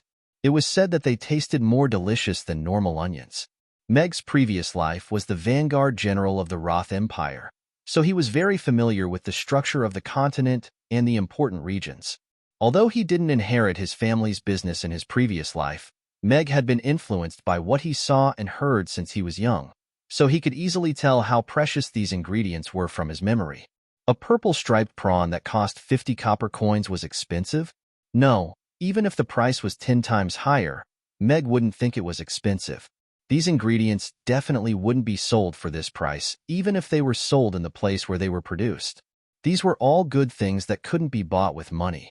And if these ingredients were transported here from the place where they were produced, the price would be even higher. This world's preservation and air transport weren't so advanced. If one wanted to eat seafood in an inland city, they would have to have a magic caster use magic to maintain the seafood's life. However, this was even more extravagant than the red dust concubine's smile. In his memory, the royal family of the Roth Empire seemed to have a team that provided seafood exclusively. However, the team that transported the seafood was a huge bird called the Red Hawk. It was considered the air transport in this world. A fresh sea fish could be sold in the capital for 100 times the price at the port. A prawn, and a precious purple striped prawn at that. In an inland city like Chaos City, it wouldn't be too much to sell it for 1,000 copper coins to a rich customer who wanted to eat it, right? Now, do you still think that this system is ripping you off? The system's voice sounded. No. System, you're too kind. You probably won't find another person in this world who is more kind than you. Meg said sincerely. This way of selling was a little too kind. Looking at the ingredients in the fridge, a bold idea suddenly came to his mind. He asked tentatively, System, maybe I don't want to open a restaurant and just sell vegetables directly? I think that's a faster way to make money. The ingredients provided by the system can only be used in the restaurant. You're not allowed to sell them separately, the system replied calmly. Then, it said, New mission. The host has to buy 3,000 gold coins worth of ingredients in 10 days with cash. If the mission is completed, a new recipe for Laji Ruggiamo will be unlocked. If the mission is failed, your strength will be -0.5. 3,000 gold coins. Meg had expected that the system wouldn't allow him to sell vegetables, but the new mission almost made him scream out loud. 3,000 gold coins was equivalent to 300,000 copper coins. That was a huge sum of money, and it wasn't the turnover, but the cost of ingredients. The price of ingredients for a plate of Yangzhou fried rice was 3 gold coins, which meant that he had to sell 1,000 plates of Yangzhou fried rice in 10 days. If the mission was failed, his strength would be -0.5, and he would return to being a semi-disabled person again. System, you're deliberately trying to make me a disabled person again, aren't you? Meg couldn't help but complain in his mind. Although he was very confident in his Yangzhou fried rice, it was an impossible task for a restaurant that hadn't opened yet to sell 1,000 plates of Yangzhou fried rice in 10 days. On the Norland continent, fried rice wasn't a popular cooking method. At least, as far as his predecessor could remember, he had never eaten fried rice. The mission has been issued. Please hurry up and finish it. The system didn't want to discuss it with Meg at all. Okay, let's not talk about this now. Seeing that there was no room for negotiation, Meg said with a smile, System, I'm penniless now, and I haven't had breakfast yet. Can you provide me with ingredients for free again? If I starve to death, we can't continue our plan to become the god of cookery. Chapter 10. Isn't this just spending money? Meg was stunned for a while before he came back to his senses. Although he had never used the system before, he still had some understanding of it. The system was quite humane, but in order to not give him free food, it had put in a lot of effort. 3,000 copper coins could buy 10 servings of Yangzhou fried rice. If he could sell a few servings in the next 2 days, it would be fine. If he couldn't sell them, the system would probably come up with a loan shark plan. System, my credit limit is too low, isn't it? I used to use a black card with no limit, and you only gave me 3,000? Are you questioning my credibility? Meg was a little unconvinced. This limit is calculated by the system according to the host's current situation. Please make money as soon as possible. As the amount of ingredients purchased increases, the credit limit will also increase. The system replied. Meg thought about it carefully and found it to be true.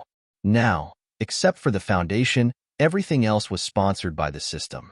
It was already not bad to be able to give him 3,000 copper coins. He was used to not looking at the price when he spent money, so it was fun to calculate carefully. Anyway, as long as the restaurant opened for business, the egg fried rice would slowly become popular. At that time, he wouldn't have to worry about money. Let's buy a set of ingredients first, Meg said in his heart. He took out the amount of ingredients he needed from the fridge. Originally, he only felt that these ingredients were good, but he didn't know what was so good about them. After listening to the system's story, he only felt that the rice in his hand was full of the taste of the spring of life. Since the rice is irrigated by the spring of life, can I extend my life after eating it? Meg suddenly asked curiously. The system only uses a very small branch of the spring of life to irrigate the rice. Eating it every day can strengthen the body, but it won't extend your life. The system replied. It can strengthen the body. Meg nodded. His body was his weakest point now, so he wanted to make up for it as much as possible. While scooping out the remaining rice from the rice cooker, he asked casually, System, do you sell the spring of life? Not now. The system replied. If you don't sell it now, then it might be sold in the future. Meg raised his eyebrows. He had basically figured out the system's way of speaking. The pavilion closest to the water enjoys the moonlight first. When he had money in the future, he could drink the spring of life like herbal tea every day. His body would definitely be much better. The ingredients in this world were very different from those on Earth. Although they looked similar in appearance, the quality was greatly improved because of the environment.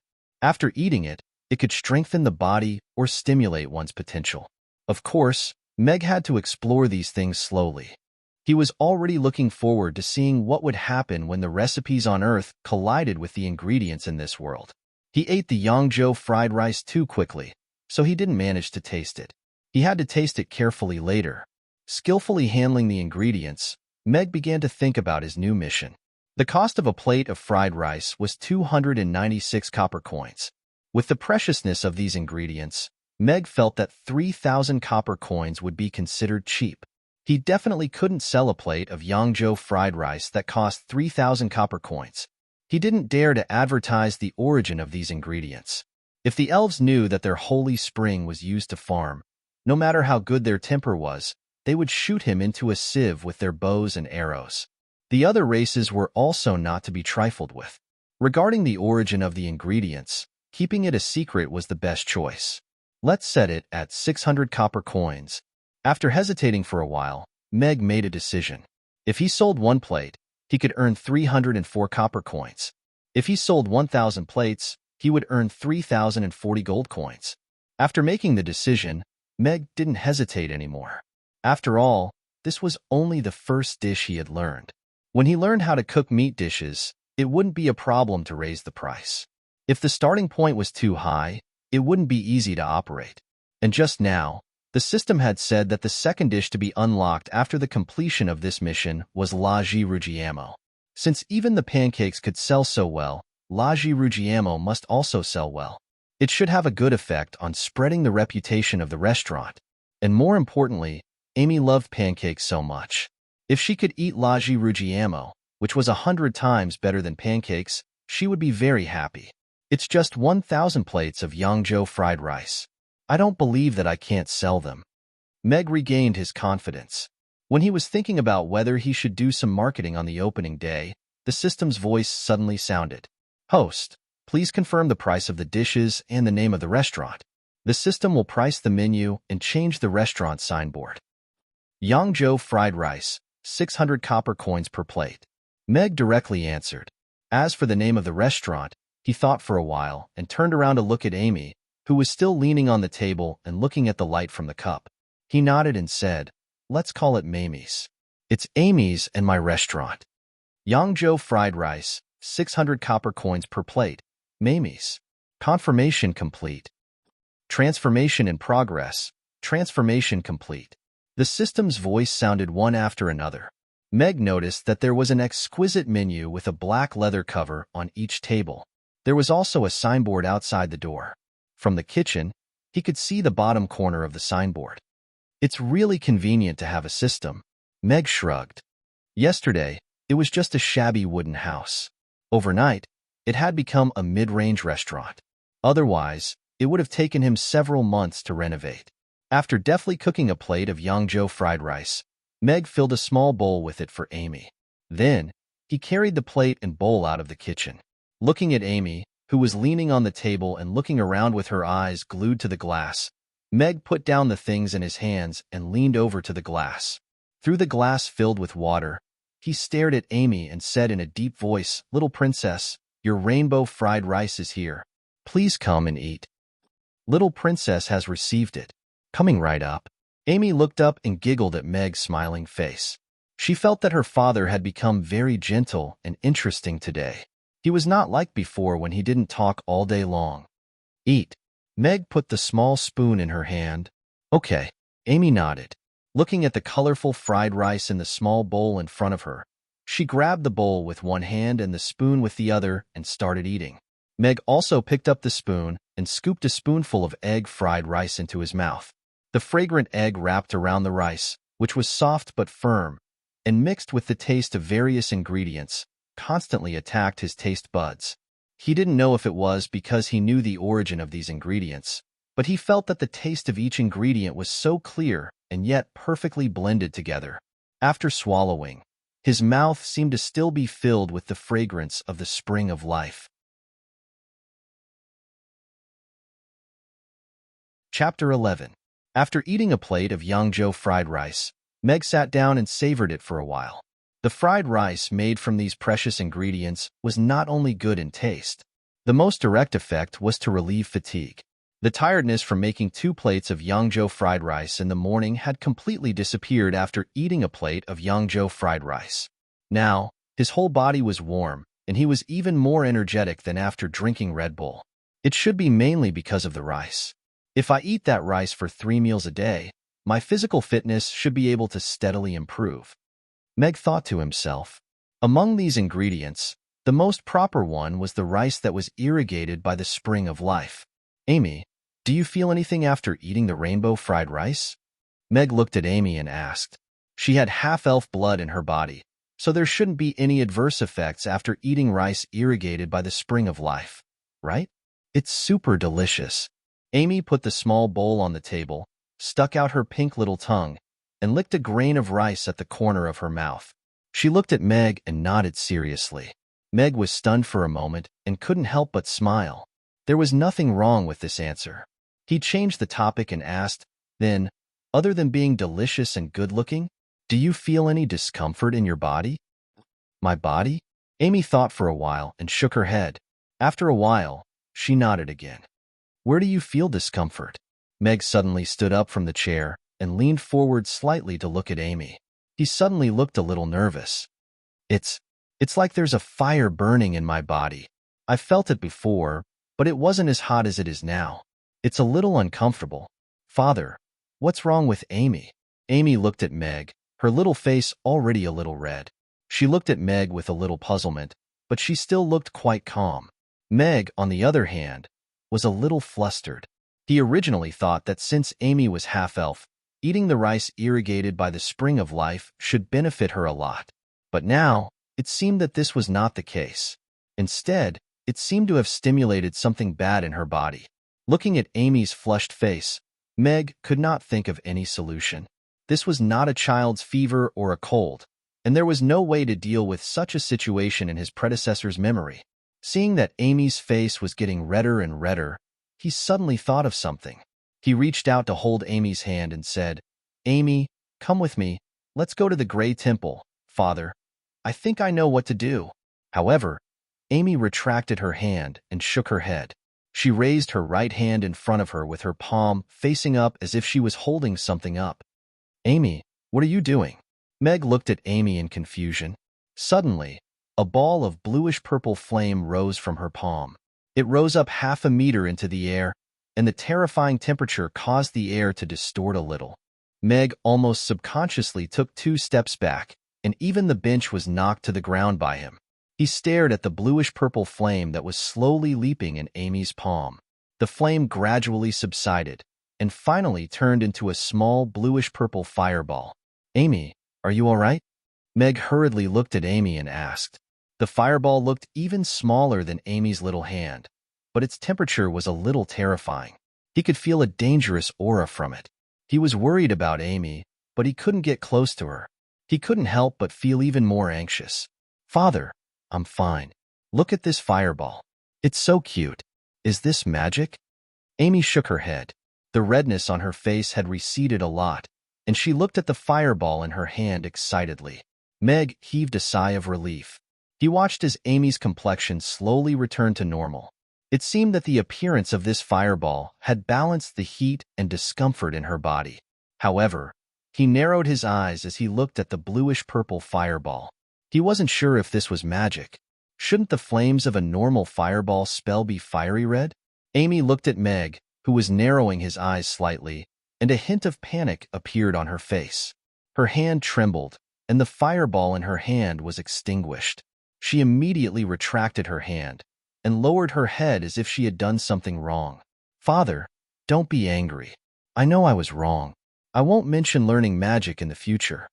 After saying that, she stole a glance at Meg, and an aggrieved expression appeared on her little face. Meg looked at Amy, who suddenly admitted her mistake and hesitated for a moment. Soon, he found the answer in his predecessor's memory. In order to hide his identity and protect Amy, his predecessor had been keeping a low profile after coming to Chaos City. Amy had to wear a hat that could cover her ears when she went out. This was to prevent others from discovering that she was a half-elf. She had shown a strong interest in magic since she was a child, but was strictly forbidden from touching anything related to magic, let alone learning magic. Meg looked at Amy, who had lowered her head, and couldn't help but feel sorry for her. His predecessor wanted to keep a low profile and let Amy live like a normal person. He could understand his predecessor's behavior of trying to protect her. However, understanding didn't mean that he agreed. Meg wouldn't suppress Amy's nature. In his opinion, keeping a low profile was right, but being content with mediocrity was just a lie to comfort oneself. He had once read a sentence in his previous life: "Mediocrity isn't scary. What's scary is living a mediocre life and lying to oneself that mediocrity is the truth." Meg Alex's life couldn't be described as mediocre, but he wanted Amy to live a mediocre life. This was something that Meg couldn't accept. She had the bloodline of the strongest human knight and the princess of the elves. Perhaps she was a genius. After all, Amy had learned the fireball magic by herself. Based on his predecessor's memory, he wouldn't have dared to run into such a fireball even if he was in his prime. Looking at Amy, who had lowered her head and was tapping her index finger, Meg's heart softened. What a lovely daughter. Of course she could do whatever she wanted. He should be the one to bear the responsibility of working hard. "Amy, raise your head and look at me," Meg said with a smile. "Father, I don't want to learn." Amy hesitated for a moment before raising her head to look at Meg. Although her father was very amiable today, she still remembered how angry he was when she said she wanted to learn magic. She didn't want to make her father angry and unhappy. "No, Amy, from now on, I won't stop you from learning magic. When the restaurant opens and we make enough money, I'll send you to the Gray Temple to learn magic," Meg interrupted her with a smile. He looked into her eyes and said earnestly, "Amy, from now on, I won't stop you from learning magic." "Really?" Amy was stunned for a moment. She looked at Meg with surprise and disbelief. "Of course it's true." Meg nodded, "but it might take some time because the restaurant only opens today. Father, you're the best. Amy loves you." Before Meg could finish his words, Amy had already slipped down from the chair and jumped into his arms. She hugged his face and kissed him. Then she looked up at Meg and said with a serious face, "Meg will definitely become a very powerful magic caster. Protecting Father is my wish."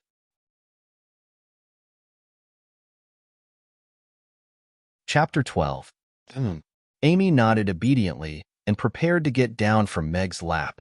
However, she quickly stopped and looked at him, her eyes slowly widening. "Father, you're hugging Amy. You can hug Amy now." As she spoke, tears welled up in her eyes, and her little face was filled with excitement. Other than when she could snuggle in her father's arms on the bed, Amy had never seen her father hug her. She knew that it was because of his health, but she had always wanted to be hugged in his arms. She didn't expect that her wish would come true today. Meg smiled and scratched Amy's delicate nose. He nodded and said, "Yes, I can finally hug Amy. In the future, I can even lift you up high and princess carry you. As long as it's something that Amy wants to do, I can do it for you." When he held Amy in his arms, how could he not be excited? Sure enough, health was the most important thing. He had to complete this mission. He didn't want to return to his previous state where he couldn't even walk properly. Amy pressed her face against Meg's chest and rubbed it against him like a kitten. She said happily, "That's great. Father is so great." After comforting the little one for a while, Meg confirmed that Amy's body didn't feel any discomfort after releasing that ball of bluish-purple flames. Only then did he feel a little relieved. Moreover, Amy also demonstrated to Meg that she could release that bluish-purple fireball at any time now. She didn't need to chant any incantations. She only needed to think it in her mind, and it was absolutely instantaneous. His predecessor didn't know much about magic casters, and the things about that mysterious elven princess in his memory were all very vague. Mag couldn't even find her face, but he vaguely remembered that she seemed to be a powerful magic caster. Looks like her magic talent is inherited from her mother. Instant fireball magic should be pretty good, right? But she can't control it very well yet. Meg rubbed his chin in thought. His predecessor's worries were not wrong. If the elves found out about Amy's identity, who knew what would happen? Whether it was hurting her or taking her away from him, he could not accept it. I still have to consider the Grey Temple. Perhaps I should find a more reliable mage. I have to find out more about him first. Meg decided that he couldn't rush the matter of letting Amy learn magic. He had to be more considerate. Meg flipped open the black leather-covered menu on the table. The leather was smooth and comfortable to the touch. When he opened the menu, he saw the words written in black at the top left of the menu. Yangzhou fried rice, 600 copper coins per serving. It was simple and clear, yet stylish. The taste of this system is not bad. Meg closed the menu contentedly. "Father, is our family's restaurant really open for business today?" Amy asked Mag as she stood at the side. "Yes, it's open for business. I hope we can sell more rainbow fried rice today." Meg smiled and stroked Amy's hair. He held Amy's little hand and walked towards the door. Mag reached out to grab the doorknob. He heaved a sigh of relief and pushed the door open. The two bells hanging on the door rang twice, and the door was pushed open. The warm sunshine of early autumn sprinkled on the two figures, one big and one small, standing at the door, elongating two long shadows in the dining room behind them. Rebirth seems to be pretty good. Standing at the door, Meg looked at the three big black words hanging above the door. Amy's. He held Amy's little hand and whispered to himself, "Father, what are you talking about?" Amy looked up at Meg in confusion. "I'm saying, Meg, it's so good to have you." Meg looked down at the little one who didn't even reach his waist and smiled dotingly. "I think Father is very good too." Amy ran 2 laps around Meg happily. Then, she clasped her hands in front of her mouth like a trumpet and shouted towards the square, "Amy's family's restaurant is open for business. Everyone, come and eat. They have super delicious rainbow fried rice." Meg looked at the little one smiling helplessly. He was also very happy. He looked up. It was still early in the morning, and there weren't many people in the Aiden Square yet. On the grass not far away, 2 burly orcs with horns were wrestling with bare upper bodies. Further away, two humans dressed as merchants were standing under a tree and talking. A tall elf with a long bow on his back walked past in a hurry, followed by two trolls with curiosity on their faces. Meg looked at this scene with surprise. Although he had seen what all the races looked like in the memory of his predecessor, seeing them with his own eyes was completely different. Powerful orcs, cunning goblins, long-lived elves. Everything suddenly became so real, and he really felt like he had come to this world. It seemed that it wasn't as easy as he thought to live a good life with Amy here. Meg raised an eyebrow and looked back at his restaurant. Since the restaurant was opened in Chaos City, its customers naturally weren't just humans. After all, elves, giant dragons, and demons were all famous for their wealth. The Aiden Square was located in the center of Chaos City. The city builders had planned the buildings around the Aiden Square to form a crescent shape, with the southern side of the square being empty. There were over 1,000 different types of shops, restaurants, blacksmiths, red light districts, arenas, magic shops. As long as it was a shop on the Norland continent, it could be found in the Aiden Square. There were shops of all races, and any random restaurant could be a pancake shop opened by a flame demon, the kind that could be baked directly in one's hand. Chaos City was established after the peace treaty was signed, and all the races wanted to interact with each other. Back then, the entire continent was like a pancake that had been sliced horizontally and vertically, and the intersection point was divided into the territories of all the races. Chaos City was built on the intersection point of all the races, and it wasn't an exaggeration to call it the center of the continent. Because it intersected with the territories of all the races, there were 8 city gates, and people of all races could enter. In the city, orcs, humans, elves, goblins, trolls, demons, dwarves, and giant dragons would appear from time to time. This chaotic situation was also the origin of the name Chaos City. However, after the initial chaos, a mysterious organization called the Grey Temple appeared in Chaos City and began to manage the order of Chaos City. At the same time, Chaos City slowly developed to its current scale and structure. The gray-robed men who walked in the darkness were the law enforcers of this city. Meg's restaurant was the last shop on the tail of the crescent moon in the Aiden Square. The entrance to the square was on the other side, so very few people would come here. Next to the restaurant was a weapon shop. According to Meg's memory, it was opened by a dwarf. There were a few shops in front of the restaurant that were closed, and there were signs for rent on the doors.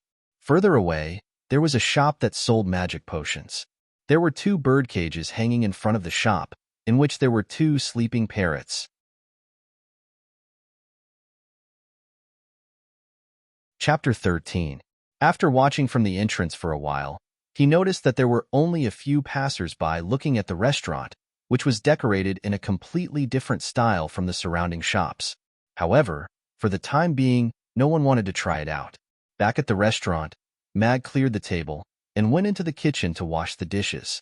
Amy, on the other hand, was sitting on the high chair behind the counter, playing with the bluish-purple flame in her hand excitedly as she chanted a bunch of incantations. After cleaning up the kitchen, Meg came out. Seeing that there were still no customers coming, he sat down on the chair beside Amy and watched her play with the fire. "Father, if I throw this fireball out, will it be the same as a magician's magic?" Amy suddenly turned to look at Meg and asked, raising her hand and making a throwing gesture. "No, no, no." Meg hurriedly waved his hand. If this fireball was thrown out, even if the restaurant wasn't burned down, a few tables and chairs would definitely be destroyed.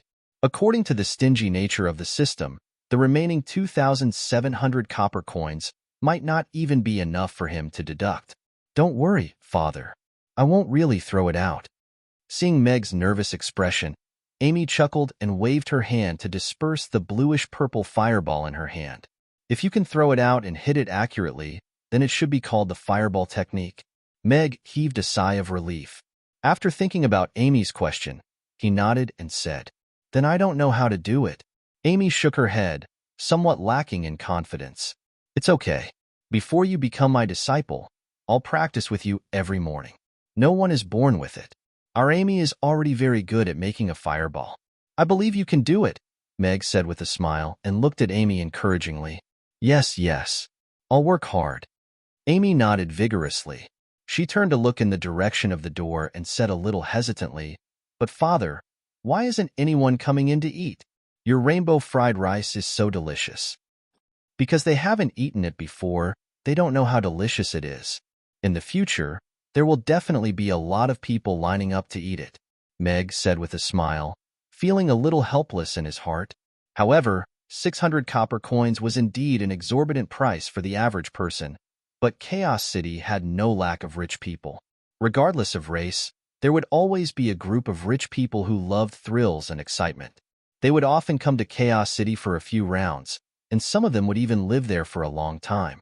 After all, as long as one had money, a dwarf could enjoy the service of a beautiful human lady, a troll could find a devil dancer, and even a goblin could find a half-elf to accompany him in drinking. Here, one could do anything with money. "If there are a lot of guests, then I can help father." Amy looked at Meg with sparkling eyes. "Then what can Meg do?" Meg asked with a smile. "Amy can help father collect money. I learned arithmetic from Teacher Luna a few days ago, and Teacher Luna said I learned it very well," Amy said, as if she was asking for credit. "Teacher Luna?" Meg tried to recall, and soon remembered that she was a teacher at Chaos School under the Grey Temple. In his impression, she was a young girl who liked to wear dark green dresses. She was usually a little cold, but when she was with children, she was like a completely different person. She became very amiable and well-liked by the children. Amy didn't have the money to pay the tuition fees, so she wasn't qualified to enter the school. However, she often went to Chaos School and leaned against the wall to watch the classes. Teacher Luna liked her very much and often called her in to listen to the classes together. Sometimes, she would teach her some arithmetic alone and bring her delicious food. Therefore, his predecessor had a good impression of her. "Yes, and if they don't pay, then Amy will yell at them and scare them with a fireball," Amy said, nodding. "Yell at them? Will Meg yell at them?" Meg was a little doubtful. "Of course. I've seen Grandpa Dwarf yell at people before." Amy nodded seriously. Then, she raised her little fists and put them in front of her face. She stared at Meg with wide eyes and said, "Pay up, or I'll beat them all to death." "Father, do I look super fierce like this?" Amy asked, looking at Meg expectantly. "You're so cute." Meg felt his heart melt, but seeing Amy's expectant expression, he had to hold back his laughter and nodded. "Yes, super fierce." Amy put down her hands and said happily, "Then the task of collecting money will be handed over to Amy. I promise to complete the task." "Okay, then I'll have to trouble our Amy in the future. But when I have time, father will teach you how to look more fierce." Meg nodded with a smile.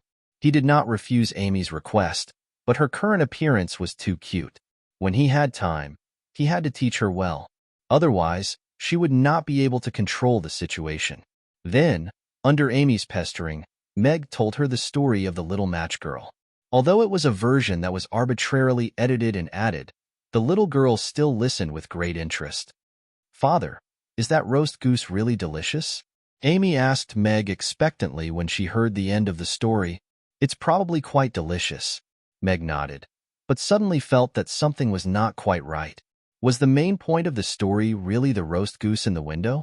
After the story was finished, the two of them leaned on the counter in boredom. Their chins rested on the back of their hands, and they were in a daze. Their expressions and movements were a little synchronized. Meg knew that it would be difficult at the beginning, but he did not expect that for the whole morning. Other than the two demon children looking out of the glass window for a while, there were no customers at all. At noon, Amy turned to look at Meg and said, "Father, Meg is hungry. I'll go cook." Meg smiled and nodded. He got up and went into the kitchen. There was nothing he could do if no one came. He could not do something like standing at the door and shouting. As for the attitude of the customers, he had already thought about it while he was in a daze. Although it was his first time being a boss, he had eaten in many restaurants in his previous life. When it came to customer experience, he knew more than many restaurant owners. Although a warm attitude would make people feel valued, it would also make some customers who did not like to communicate with others feel uncomfortable. And an overly arrogant and cold attitude would make most of the customers' dining experience plummet. The saying "going too far is as bad as not going far enough" was very appropriate here.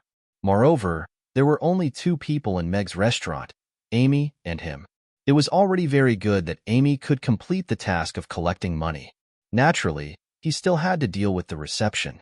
Therefore, Meg summed up his experience, and based on the current situation of the restaurant, he decided to adhere to 3 words: kindness, distance, and equality. Kindness was the basic respect for the customers. It could make the customers feel good before eating.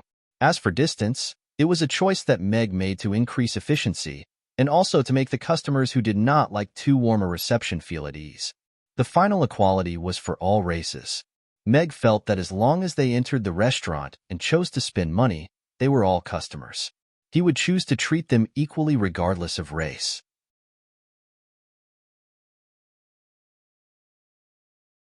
Chapter 14. Mamie's Restaurant? Where did this restaurant come from? Mabai stood outside the restaurant with a black hammer that was almost as tall as him slung over his shoulder. Sweat trickled down his grayish-white beard and dripped onto his half-exposed reddish-black chest. His face, which had been scorched red by the furnace, was filled with confusion. Yesterday afternoon, he had seen a dilapidated wooden house where a father and daughter lived. The father was a cripple who could barely walk and had never spoken to him before. The little daughter wore a gray hat all day long and was quite adorable. Sometimes, she would squat at the door of the weapons shop to watch him forge weapons. But in just one night, the wooden house that was about to collapse had completely changed. It had turned into a beautiful 2-story building. Transparent crystals had replaced the entire wall on the first floor, and one could see the exquisitely decorated dining room inside. Mabai was a little confused for a moment. Even in the Aden Square, there was no other restaurant that was more beautiful than this. After all, the transparent crystal walls were so light and translucent, and the tables were very clean and comfortable. The translucent crystal chandelier was even more exquisite than the ones in the royal palace. Could it be that the crippled human is actually a very powerful magic caster? Then, he created this restaurant overnight and decided to start cooking? Mabai stroked his beard and shook his head. Cunning human minds are indeed hard to fathom. However, since the restaurant has opened here, I might as well go and try it. If it's good, I won't have to travel so far to eat in the future. He was certain that this restaurant was opened by the father and daughter because he could already see the little girl sitting behind the counter in a daze through the transparent crystal wall. She wasn't wearing a hat today and looked even more adorable. Mabai raised his hammer and pushed open the door. The sound of the bell on the door gave him a start. He looked up at the 2 small bells hanging on the door, and a self-deprecating smile appeared on his face. Only then did he stride in. After entering the restaurant, it looked cleaner and more comfortable than the outside. Although the decorations were exquisite, the brownish-gray style of the restaurant made people feel comfortable. It was not dazzling to the eyes. Instead, it made people feel relaxed.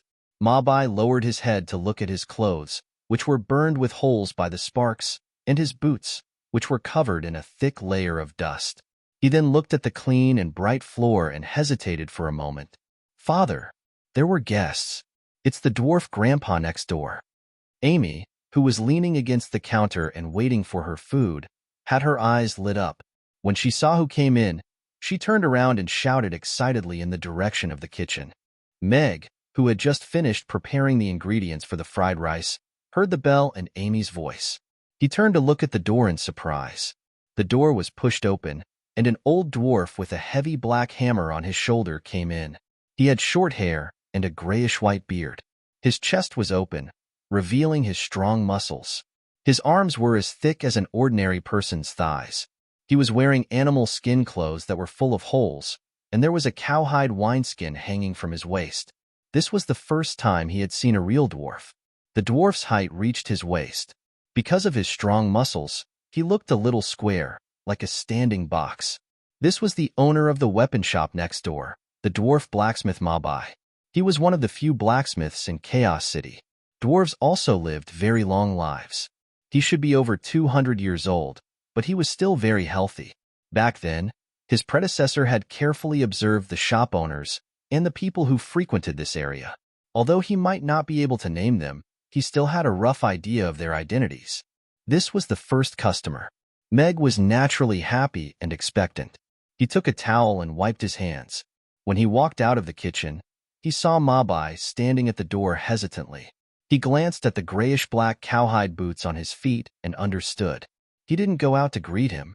Instead, he stood at the counter and patted Amy's head to signal her to be quiet. Then he smiled and said, "Hello, are you here to eat?" Mabai looked at Mag with a hint of surprise in his heart. That hunchbacked man in tattered clothes from before was now wearing a set of well-tailored clothes. Although he was still thin and weak, when he stood with his back straight, his temperament was like a completely different person. Human men were a little effeminate in his eyes, especially those thin and weak ones, which disgusted him even more. However, although this man looked thin and weak, when he stood there, he looked like an unsheathed sword. He didn't look effeminate at all. This man was not simple. The kind smile on his face reduced the sharpness by a lot. This contrast formed a faint sense of distance, which made Mabai, who was entering the restaurant for the first time, feel quite comfortable. The little loli standing beside him didn't wear a hat today. She wore a little black dress, and her face was full of joy and anticipation. She looked even cuter. He didn't know what had happened to this man overnight. It was as if he had been reborn. Mabai couldn't help but be curious about what this human man's restaurant was selling. Was it worthy of the restaurant's decorations? "Yes, I want to eat. What do you have to eat here?" Mabai didn't hesitate. He nodded and walked in with his hammer. He pulled out a chair and sat down. He put the hammer in his hand on the ground and looked at Mabai. "There is a menu on the table. You can take a look first." Meg pointed at the menu on the table. "Huh." Mabai picked up the menu on the table and slid his rough, calloused hand across the cover. He couldn't help but be surprised. This delicate texture was definitely made from the best bison leather. Just a piece of leather like this could be sold for 1 dragon coin. 1 menu per table. How luxurious. Even the Friar Tavern, which had the best business in the Aden Square, only had a normal leather cover. This made Mabai even more expectant. Such a luxurious restaurant with such a luxurious menu. There must be a lot of dishes. Besides drinking, what he liked most was food. He had to admit that although ordinary humans were weak, in terms of eating, other races couldn't compare. Mabai opened the cover and looked at it expectantly. However, he was stunned. Such a big menu, but after opening it, it was completely blank. No, it wasn't completely blank. In the upper left corner, there was a small line of words. Mabai squinted and read softly, "Yangzhou fried rice, 600 copper coins per serving, 600 copper coins?" Mabai was stunned for a moment. He blinked a few times, thinking that maybe he had been staring at the stove for too long in the morning and his eyes were a little blurry. He picked up the menu and looked at it again. It was still written on the menu, "Yangzhou fried rice, 600 copper coins per plate."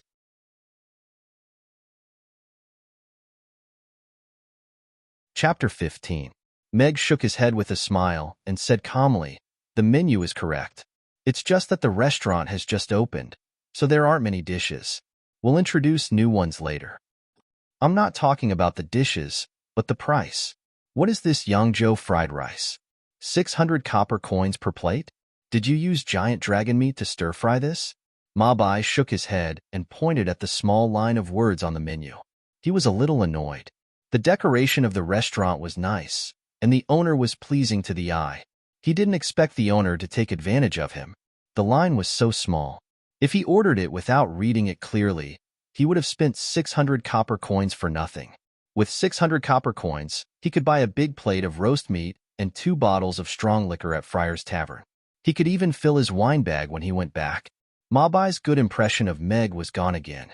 Humans are indeed the best at disguising and the most cunning. "I'm sorry. It's not made with dragon meat, but the price is correct. I think this Yangzhou fried rice is worth the price, or even more. You can choose whether you want to order or not," Mag said in a neither servile nor overbearing tone, but he didn't explain too much.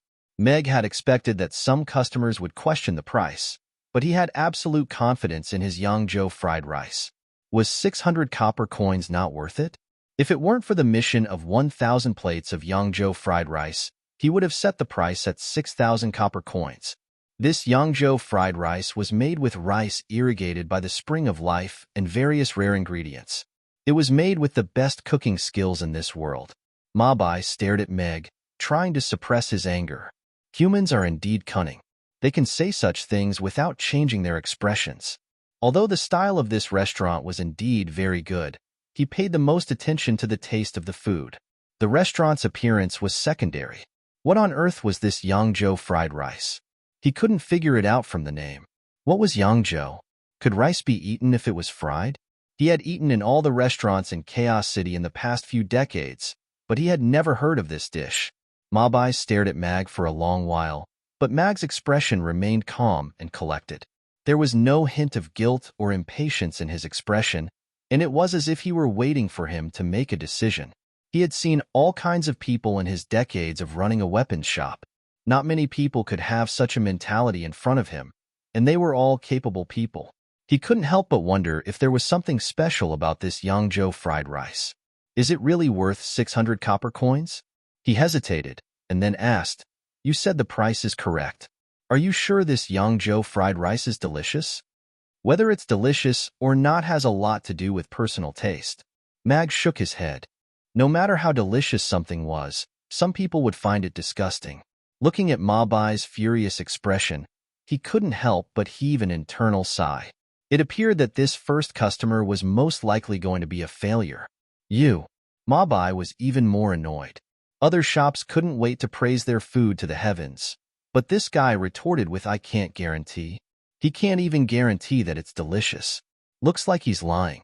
If he thinks it's not delicious, he can say it's a personal taste problem. This human is too cunning. I'd better not eat. Father, Amy is hungry. At this time, Amy, who had been watching them talk, looked up at Meg and said with a pout. Then she glanced at Mabai with disdain. This dwarf grandpa is taking so long to order such delicious rainbow fried rice. Father should have already made one. Mabai, who was about to get up and leave, was too embarrassed to stand up when Amy gave him a disdainful look. The little girl's expression was clearly disdaining him for taking up her mealtime. "Okay, I'll go make Yangzhou fried rice for Amy." Meg smiled and patted the little girl's head. Then he looked at Mabai and said, "Customer, please take your time to decide. Call me when you've made up your mind." Then he turned and went into the kitchen to prepare the fried rice. The rainbow fried rice is really delicious. Amy loves it. Grandpa Dwarf, are you sure you don't want to order one? Amy sat down on the high stool behind the counter again. She looked at Mabai with her chin in her hands, blinked, and said innocently, So cute." Mabai felt that his steel-like heart, which had been tempered thousands of times, was actually softened at this moment. He almost blurted out, "Of course I want one." But when he thought of his doubts and annoyance just now, if he were to order now because of the little girl's words, wouldn't he lose face?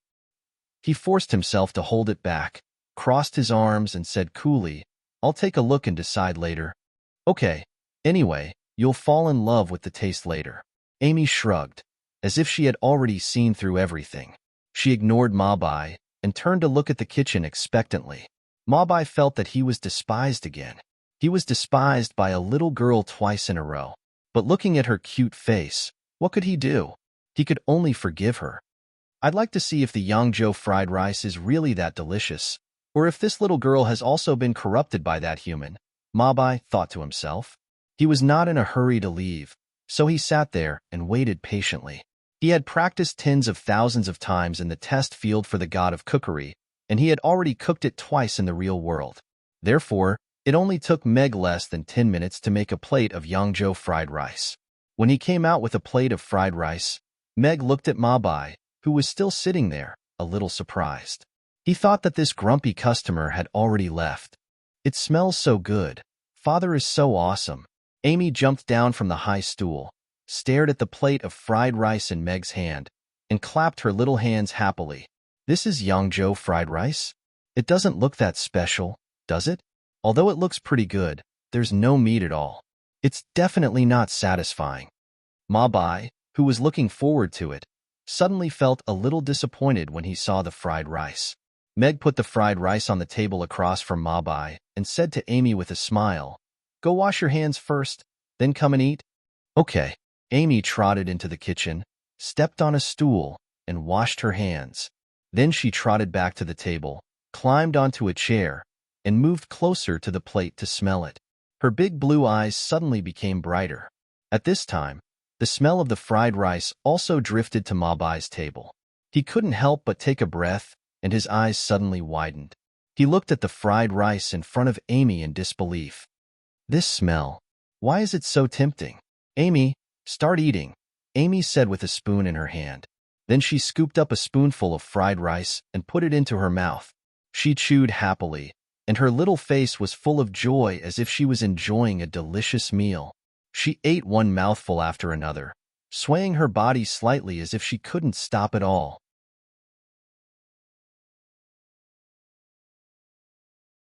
Chapter 16.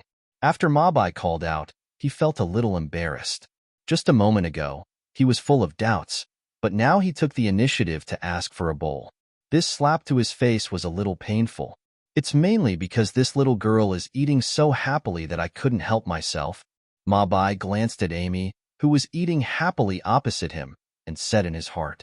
He unconsciously pulled back his head that was stretched out in front of him and put on a cool posture again. Actually, I don't really want to eat, but I feel that I should give this little girl some face, so I'll reluctantly eat a bowl. Okay, please wait a moment. Meg nodded. Of course, he wouldn't say anything at this time. However, the moment he turned around, he couldn't help but laugh. This arrogant tone was really interesting. Grandpa Dwarf, the rainbow fried rice is really super delicious. Amy swallowed the rice in her mouth, scooped up another big spoonful, and continued, Look, isn't this fried rice very beautiful? You really want to eat it? Mabai looked at the rice wrapped in golden eggs, the fried rice mixed with various ingredients on the spoon, and the little girl holding the spoon, whose eyes were as pure as the sky, and nodded subconsciously. Then I'll eat it for you to see. Amy nodded, then opened her mouth and ate all the fried rice on the spoon in one mouthful. As she chewed, she said happily, Delicious, really delicious. Mabai opened his mouth and looked at the little girl who was completely immersed in the fried rice in front of him. For a moment, he felt like he had a lot to say, but he just couldn't say it. If the person sitting opposite him was a man, the hammer next to him would have been on his head, but looking at the little girl eating happily, he couldn't get angry at all. In fact, he felt that she was quite cute. Mabai, who had been forging iron for the whole morning, was a little hungry. Now that he saw the little girl eating happily, he felt even more hungry. If it weren't for his rationality, he would have snatched a few spoonfuls of fried rice to eat. Soon, Meg put 2 servings of rice into the rice cooker to cook. Then, he carried out a plate of Yangzhou fried rice and gently placed it in front of Mabai. He smiled and said, Your Yangzhou fried rice. Mabai's gaze was completely attracted by the fried rice in front of him. The rich aroma of chopped green onions and eggs assaulted his nostrils. He couldn't help but salivate. He had never smelled such a tempting aroma from food before. Outside of the rice grains, there was a layer of golden egg. It was slightly oily and seemed to glow under the light. The colorful ingredients that were cut into the size of rice grains were mixed together with the rice. The color was bright and vibrant. With so many ingredients mixed together, it was actually stir-fried with oil. Furthermore, there was no pepper or salt at the side. Could it be that this food had been seasoned? This completely overturned Mabai's understanding of food. Meg stood aside and watched. Although he looked calm on the surface, he was actually a little expectant and nervous. Although Amy's feedback was that the fried rice was super delicious, in her mind, the most delicious thing was the pancakes, so her opinion could only be used as a reference. And Mabai could be said to be the first customer in a real sense. His reaction and feedback were more valuable. He could roughly judge whether the Yangzhou fried rice was to the taste of people in this world. What kind of cooking method is this? Is it really delicious? Mabai was a little doubtful, but driven by the aroma. He couldn't help but hold the spoon and put a spoonful of fried rice into his mouth, chewing a few times. The egg almost melted in his mouth. The winter bamboo shoots and green beans cut into the size of rice grains were crispy and delicious. The rice wrapped in the egg was full of sweetness after being chewed. The soft ham was mixed into the rice, and there seemed to be the taste of shrimp. All kinds of flavors were included in one bite. After one bite, he felt warm all over, and the fragrance of the rice still lingered between his lips and teeth. Mabai's eyes suddenly lit up. Delicious. It's really too delicious. How can there be such delicious food in this world? That was the only thought left in Mabai's mind. He couldn't help but put a big spoonful of fried rice into his mouth with the spoon in his hand. Then he simply held the plate with one hand and the spoon with the other. He just couldn't stop eating, one bite after another. 600 copper coins is expensive? He didn't think such delicious food was expensive even if it was sold for 1,000 copper coins. Compared to this, the barbecue in Friar's Tavern was simply shoddy. He could tolerate the burnt smell before, but from now on, he wouldn't be able to tolerate it anymore. This bowl of Yangzhou fried rice was as if it had been carefully mixed by a master. In his hundreds of years as a foodie who had eaten all over the Norland continent, this was the first time he had tasted something so delicious. The doubts he had about Meg and the mockery he had in his heart were now thrown to the back of his mind. Dignity and whatnot were nothing in front of such delicious food. And what surprised Mabai even more was that the warm feeling he felt after eating this Yangzhou fried rice was not an illusion, but a real feeling. It made him feel comfortable all over, as if something was nourishing his body. The tiredness he had felt after swinging a heavy hammer the whole morning was quickly alleviating and dispelling. It was like drinking a bottle of recovery potion. Only this kind of recovery was softer and more comfortable, from the inside out. It didn't make him feel more tired after drinking the potion at all.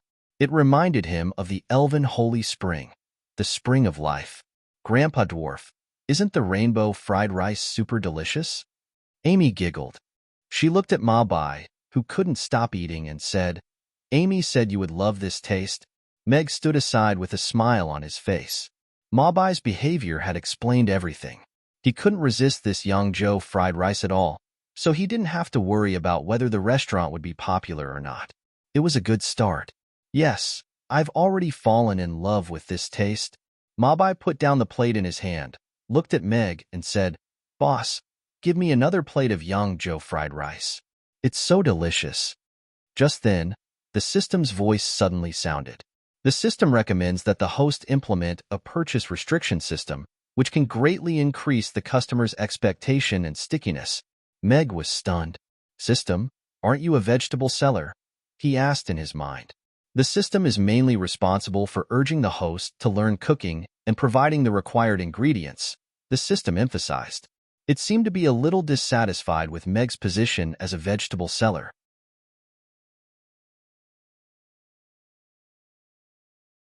Chapter 17. Meg entered the kitchen. The rice in the rice cooker was just done. He scooped out a bowl and let it dry for a while. Then, he used his credit card to buy the ingredients for a bowl of Yangzhou fried rice and started to make the second one. Meg wouldn't think about limiting the amount of ingredients he could buy now. The task of 1,000 bowls of Yangzhou fried rice was no joke. However, if the restaurant's business was really good in the future, limiting the amount of ingredients he could buy was a way to respect the customers. As for the system's suggestion, he wasn't stupid. The system probably wanted him to return to his semi-disabled state. The system's suggestion is to help the host walk further on the path of becoming the god of cooking. The system's voice suddenly sounded. Meg raised his eyebrows. He didn't expect the system to read his thoughts. Instead, he was magnanimous. He asked, System, in order to help me walk further on the path of becoming the god of cooking, let me give you a suggestion as well. Please go ahead, the system replied. I think you should lower the price of the ingredients by half, Meg said seriously. The ingredients provided by the system are all from. The system replied. I have the same attitude towards your suggestion. Meg didn't wait for the system to finish and directly ended the conversation. A line of ellipses floated in Meg's mind. Meg's lips curled up slightly. He started to process the ingredients quickly. What a joke. He was famous for his sharp tongue. He never lost a verbal battle. He didn't even have a single fan. It was a piece of cake for him to argue with the system. Mabai was sitting down and feeling the changes in his body. After finishing a plate of Yangzhou fried rice, the warm feeling in his body began to fade away. However, the feeling of tiredness didn't disappear. It was still there. He clenched his fists. His condition was similar to when he had just woken up this morning. He was full of energy. At this level, it should be worth half a bottle of middle-grade recovery potion. Plus, I don't feel exhausted at all. One bottle of mid-level recovery potion costs 20 gold coins, and I need to use one bottle of mid-level recovery potion per day. But 2 bowls of Yangzhou fried rice, which is even more delicious and effective, only cost 12 gold coins. It's really a good deal. Ma Bai quickly calculated in his mind, and the conclusion made his eyes light up. The forging of each weapon required more than 10,000 swings of a hammer that weighed nearly 100 kilograms. The high remuneration corresponded to the high intensity of labor and forging skills. Ma Bai's body's recovery ability was no longer as good as when he was young. In order to complete his daily workload, he had to drink a bottle of disgusting intermediate recovery potion at noon every day. However, the dependence on this item was too strong, and he could already feel that his body was slowly corroding due to long-term consumption.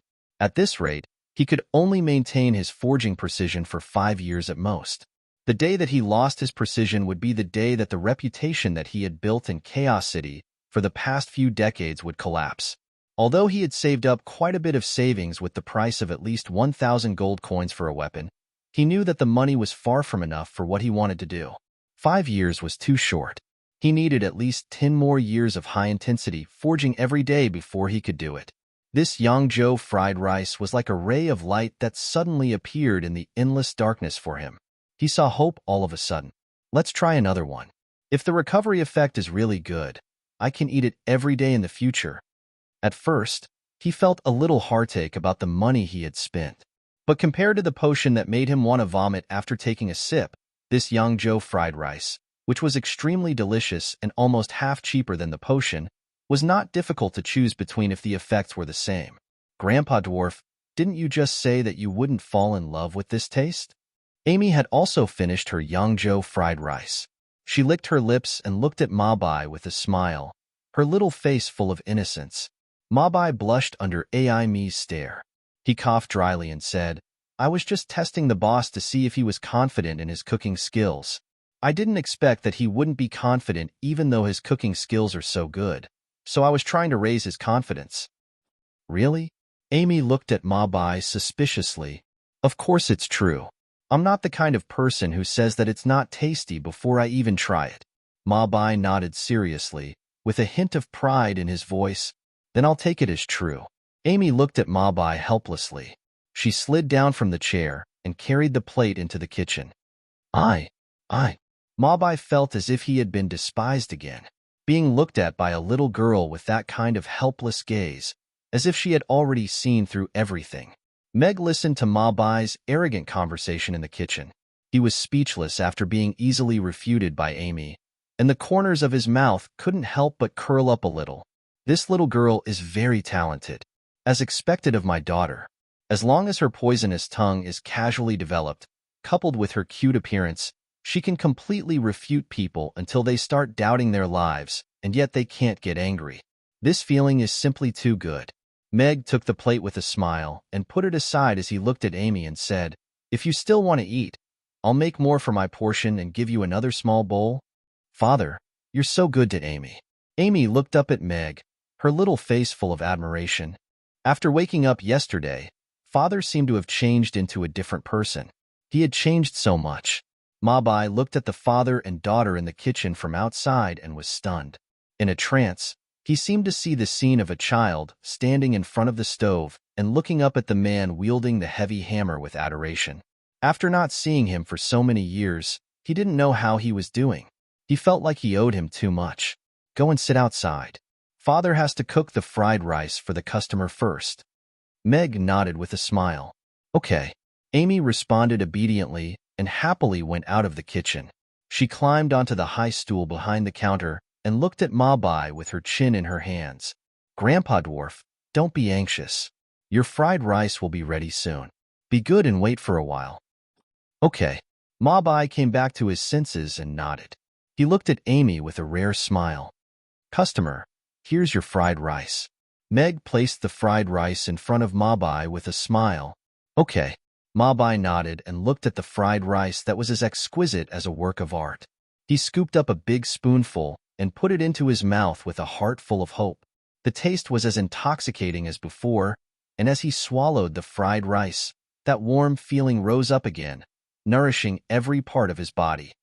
It's really effective, and it's even more effective than the intermediate recovery potion. Mabai's eyes were full of surprise. He didn't know if it was because he had already eaten one serving, but it had relieved enough of his muscle fatigue.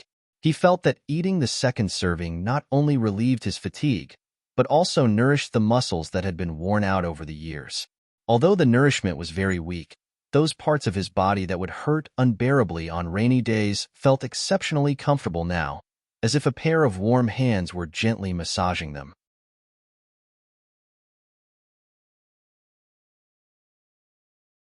Chapter 18. Creak with a soft sound. The door of the room was gently pushed open, and a figure sneaked in. He let out a long sigh of relief, stretched, and burped. While turning the automatic oil lamp by the door, he muttered, "Fortunately, I wasn't discovered. Otherwise, these guys would definitely go to Father and tell on me." "Those guys are very annoying, aren't they?"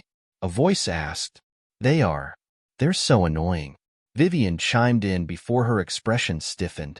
The oil lamp slowly lit up the room, and Vivian immediately turned to Michael with a panicked expression as she asked, "Father, why are you here? Weren't you supposed to be back very late today? If I hadn't come back, I wouldn't have been able to catch you, the kitten that ran out to steal food." Michael turned to Vivian with a serious expression. He was also feeling rather resigned at the sight of Vivian in men's clothes. "Who said that?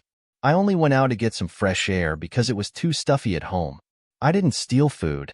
Burp. Vivian looked up at the ceiling with a faint blush on her face. She had actually burped at such a critical juncture. "Remember to wipe your mouth clean before coming in next time. Otherwise, I can tell that you're stealing food even if you don't burp." Michael couldn't help but chuckle as he pointed at the corner of Vivian's mouth. Vivian wiped the corner of her mouth and discovered that there was a speck of red oil on her hand. It appeared that she hadn't wiped her hand clean after eating the grilled fish. Her expression became even more awkward. It looked like she wasn't going to be able to fool her father tonight. She immediately sat down across from Michael, poured herself a glass of water, and downed it in one gulp. She then turned to Michael with a serious expression and said, "Father, I didn't steal food for you. Father, I didn't go out today to steal food. I went out to investigate for you. After my investigation, I found that what Uncle Robert said this afternoon was completely true. That Mamie restaurant really does have super delicious food, and it's extremely popular. There's always a long line after it's sold out. How can a restaurant like that be removed from the Aiden Square Food Competition rankings after earning such a high ranking? There must be something wrong with the Catering Association. You should investigate this matter thoroughly. Otherwise, the Aiden Square Food Competition rankings are completely unfair." "Oh, you went to that restaurant for a meal?" Michael was a little surprised to hear that. "Yes, I went to eat spicy grilled fish, and it was really, really delicious. How about I take you to eat it tomorrow? We can invite Mother as well." Vivian nodded with an expectant look in her eyes. "I have a lot of things to do tomorrow. I have to receive a Beastman envoy at noon, and I have to mediate between the dwarves and demons at night. I don't have time to go." Michael shook his head with a serious expression as he said, "Besides, Master Adams said that you can't eat spicy food in your current condition, so you can only eat this spicy grilled fish once. You're not allowed to eat it again." "Oh." Vivian looked at Michael's serious expression and nodded reluctantly even though she was a little reluctant. Michael's expression also softened at the sight of Vivian's nod, and he asked with a concerned expression, "Are your lower abdomen and legs still cold today? It's time for Master Adams to nourish you with his magic again. I came back early today to take you there, and at the same time, pay Master Adams a visit." "Today." Vivian raised her leg before pressing down on her lower abdomen with an elated expression and said, "It doesn't hurt at all. I don't feel cold anymore. It's as if I've completely recovered." "Really?" Michael was a little skeptical, and he said in a meaningful voice, "Vivian, the nourishment process is a little uncomfortable, but Master Adams's fire magic is the most powerful in Chaos City. Only when he nourishes you once a month can the cold be kept under control. Father, it really doesn't hurt or feel cold anymore. I still felt a little uncomfortable when I woke up this morning, and nighttime is usually the most uncomfortable time of the day, but I don't feel anything at all now. Could it be because of that spicy grilled fish I just ate? I felt warm all over when I ate it, and I sweated a lot. Now, I feel completely relaxed, and I don't feel any discomfort at all. I just want to take a bath. Vivian cut off Michael with an incredulous look on her face. Let me take a look at your hand. Michael grabbed Vivian's hand and placed his fingers on her wrist. He closed his eyes, and only after a while did he abruptly open his eyes with an incredulous look on his face as he said, "A lot of the glacial energy has indeed disappeared. In particular, most of the glacial energy in your meridians has disappeared." In that case, Father, does that mean I'll be able to recover completely if I keep eating that spicy grilled fish? Vivian's expression lit up. She felt as if she had made an incredible discovery. Compared to drinking medicine, eating grilled fish every day was the best thing she could do. Michael released Vivian's hand and didn't answer her question.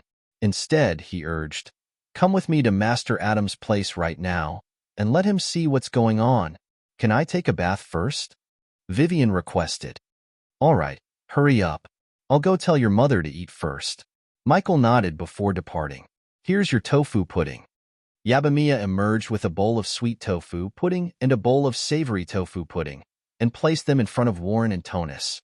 "I heard that the customers of this restaurant are arguing over whether to eat sweet or savory tofu pudding. It's just a bowl of tofu pudding. What's there to argue about?" Tonus looked at the savory tofu pudding in front of him with a smile. "You'll know once you try it." Warren also smiled, and the aroma of the tofu pudding wafting toward him made him swallow involuntarily. He had joined the Food Association mainly because he loved to eat. Back then, his goal had been very simple. He wanted to eat at all of the restaurants in the Aden Square. Now, he had the power to decide what the customers ate in the Aden Square and which restaurants would become popular. Never would he have thought that the Aden Square food competition would change his life in such a way. It was completely beyond his expectations. Warren looked at the tofu pudding in front of him and found that it was just like egg custard, except it was more springy. He dug into the tofu pudding that had been covered by the reddish-golden syrup with his spoon, and the incision was as soft and white as jade, but it was quickly covered by the thick syrup again. He slowly scooped up a spoonful of tofu pudding, and the tofu pudding wobbled in his spoon like an intricate piece of art. "It looks and smells great. I hope it won't disappoint me." Warren put the tofu pudding into his mouth with an expectant look in his eyes. The tofu pudding melted almost as soon as it entered his mouth, and the syrup around it was so rich and sweet that it blended perfectly with the tofu pudding. He swallowed a mouthful of tofu pudding, but it didn't taste too sweet at all. Instead, there was a faint lingering aroma of tofu pudding in his mouth.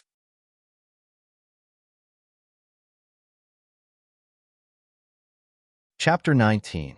Meg stared blankly for a moment, but he quickly realized that Amy must have felt that she hadn't been of much help because she hadn't been as successful as him at the cashier counter. Putting down the bowl in his hand, Meg looked at Amy's small eyes and couldn't help but feel a little distressed. It seemed that the little girl was still not confident. Actually, in his eyes, it was already very good for the 4-year-old Amy to be able to do so much. Who said so? How could our Amy be useless? It's mostly because of Amy that we were able to sell 4 plates of fried rice today. Secondly, when we were at the cashier counter, the 4 plates of fried rice cost 2,400 copper coins. Amy calculated correctly, but Grandpa Ma Bai didn't have that many copper coins, so he could only use the more beautiful and valuable gold coins as a substitute. Meg looked into Amy's eyes and shook his head seriously. Really? Amy's eyes grew brighter and brighter as she listened to Meg's words, but she still wasn't confident. Of course it's true. Amy has never seen gold coins before. This is Father's fault, because Father didn't even earn a single gold coin before. If I have to say who's wrong, then it's that I didn't tell Amy that silver coins, gold coins, and dragon coins can be used to buy things just like copper coins. I should reflect on myself. I hope our little darling Amy can forgive me. Meg nodded with a self-blaming expression on his face. No, how can you blame Lord Father? Lord Father treats Xiaomi the best. Amy shook her head vigorously and lowered her eyes. She said with a little grievance, Teacher Luna taught me before, but but so many copper coins turned into so few gold coins. I just couldn't bring myself to do it. Besides, there were too many things to change.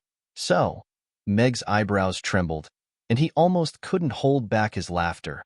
Amy's explanation was really too cute, but looking at the little girl's timid eyes, he felt a little sad. The external environment had a great influence on a person's character, especially for people like Amy who were slowly shaping their three views and forming habits. Her previous life had been too poor, and the humans and elves despised half-elves, which made her feel a little inferior and lacking in self-confidence. Fortunately, Amy was still young, and this kind of mentality was just a budding bud. Meg believed that he could slowly help her adjust and become a confident little girl. In the future, I can't let Amy be mocked and looked down upon by others.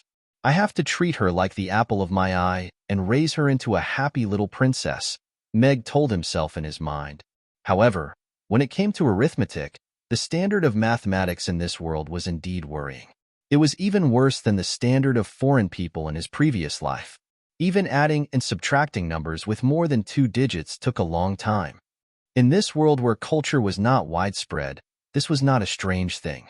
But Meg suddenly had some ideas about how to build Amy's confidence. China was naturally one of the countries with the highest standard of mathematics on Earth, and it was the 9-9 multiplication table that made a great contribution. Meg reached out to rub Amy's hair, put the small bowl in front of her, and said with a smile, "Eat this bowl of fried rice first. After eating, Father will teach you a kind of arithmetic formula. After you learn it, you will be better than those students studying in chaos school, and it will be easier for you to collect money in the future." Really? Better than those big brothers and sisters? Amy's eyes lit up immediately, and she looked at Meg in disbelief. In her eyes, those big brothers and sisters who sat in the classroom and studied with Teacher Luna every day were super awesome. Of course it's true. When has Father ever lied to you? Meg nodded. Amy nodded and said seriously, Father has never lied to Amy. Amy will learn seriously. Then she began to eat obediently. Meg looked at Amy, who was eating cutely, and picked up his spoon to eat as well. The 9-9 multiplication table was a divine weapon. If Amy mastered it, it would be easy for her to bully those children who were still counting with their fingers. The first step to boosting her confidence would start from here. After dinner, Mag cleaned up the dishes in the kitchen. He looked at the greasy plates in the sink and didn't want to wash them. After a moment of hesitation, he asked the system in his mind, "System, do you sell dishwashers?" "This system does not sell electrical appliances," the system replied. "Just tell me, are you selling or not? I will pay." Meg pursed his lips. The system was silent for a moment, and then it gave a price in words. Basic dishwasher. Can wash 5 plates and 10 spoons at a time. Price, 3 gold coins. This system is really greedy for money. It has no principles at all. Meg rolled his eyes. He had seen through the system's bottom line.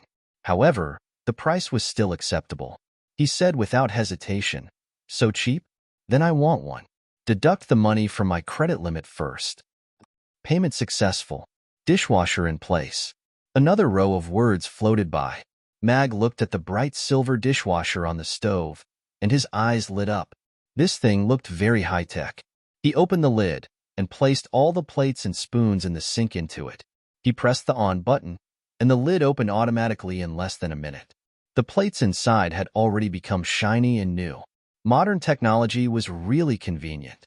Meg put the bowls and spoons away with satisfaction. Amy stood at the kitchen door and looked at Meg expectantly. "Father, what are we going to learn?" "The multiplication table." "Amy, wait for me. I will go get a pen and paper. Today, I will try to memorize a few lines." He went upstairs to get a piece of paper and a pen, and then sat down at the table to write down the multiplication table in the form of a ladder. "Thank you, boss," Mag said, and then went upstairs to get a piece of paper and a pen. The language of this world was naturally different from the language on Earth. However, the common language was similar to the Oracle bone script. The numbers were the same as the Arabic numerals. The development of history always had some surprising similarities. Meg had inherited the memory of his predecessor, so he had a complete grasp of this world's language. "Father's handwriting is so beautiful," Amy was watching Meg write the multiplication table. She clapped her hands and praised him. She looked at Meg with admiration. She used to think that Teacher Luna's handwriting was the best, but her father's handwriting was even better than Teacher Luna's. It was as if they were carved. Meg was praised by Amy and looked at with admiration. When he was young, he was forced to practice writing for an hour every day. Suddenly, he felt that it was worth it. His good handwriting was finally appreciated by someone. He smiled and said, "Then when Father has time, can he teach me how to write?"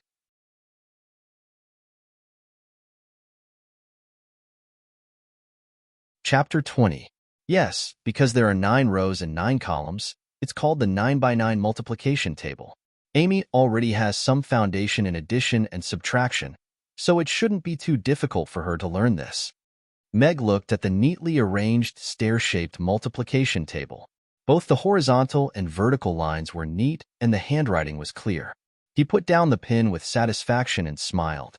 "Then what's that little cross in the middle?" Amy asked, pointing at the X in confusion. "This is a multiplication sign. It has the same meaning as multiplication, so it's simpler to express it this way." Meg explained with a smile. He asked Amy to sit down on the chair next to him and pushed the multiplication table closer to her. "Only Father knows this multiplication table. You only need to remember 81 items, and then learn the decimal system well. Then you can solve most of the math you need in your life." Wow, Father is so awesome. Last time, Teacher Luna told me that if I want to memorize the multiplication table, I need to memorize 1770 items, but I only memorized about 100. Amy looked at Meg with admiration. She didn't expect that not only was her father's handwriting beautiful, but he also knew simpler math than Teacher Luna. He was really amazing. Although he was standing on the shoulders of the ancient Chinese sages, and it wasn't good to show off, Meg felt really good to be admired by his daughter. He smiled and pointed to the first item on the upper left corner and said, "Then let's learn the first column today. The numbers on both sides of the multiplication sign are the multiplication signs, and the product is the result of the calculation." Meg explained the structure of the multiplication table to Amy in detail. Under Teacher Luna's teaching, Amy did have some foundation in mathematics. At least she understood the meaning of each number and had a certain concept of addition and subtraction. However, there was no decimal system in mathematics in this world, so he spent a lot of time slowly teaching Amy the meaning of the decimal system. What comforted Meg the most was that Amy didn't doubt anything he said. Even if it completely overturned what Teacher Luna had taught her, she still chose to listen to him unconditionally and quickly accepted the concept of decimal multiplication. 1 is 1, 1 is 2. Amy recited after Meg.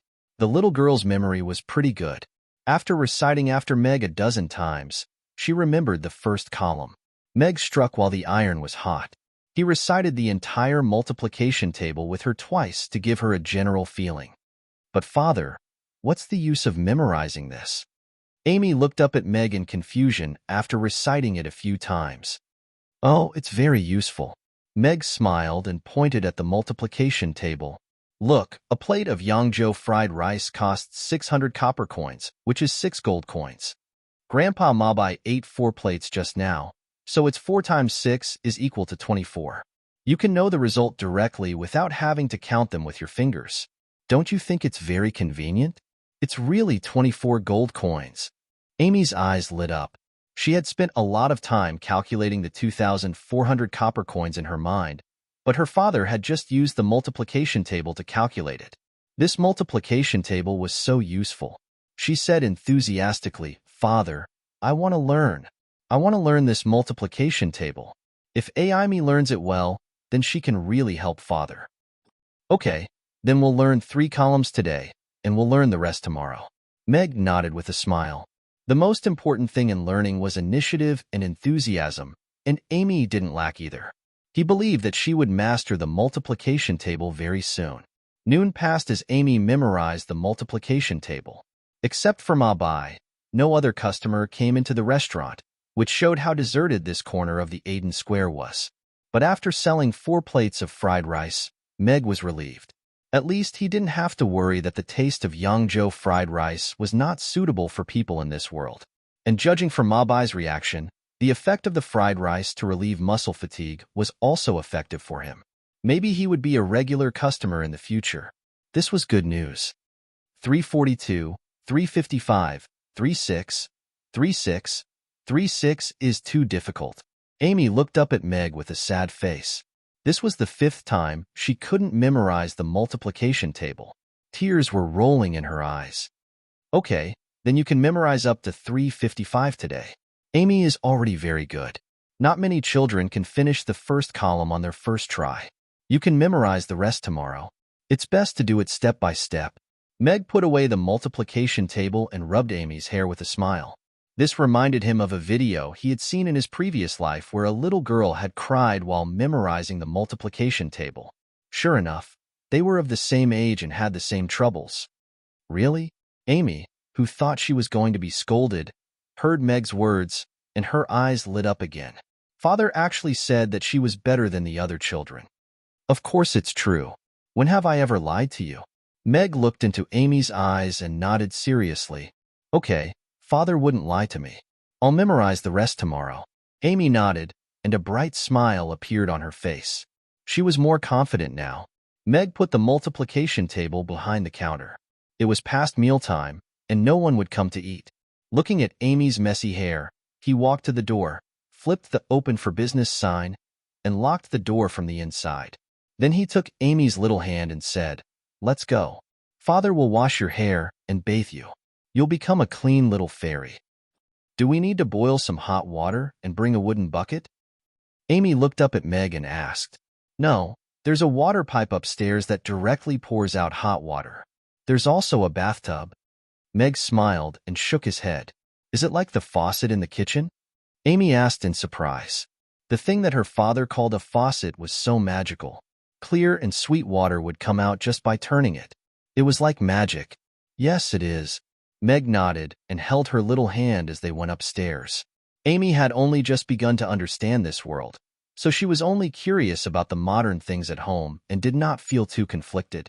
Amy, who was seeing a bathtub for the first time, quickly got used to it.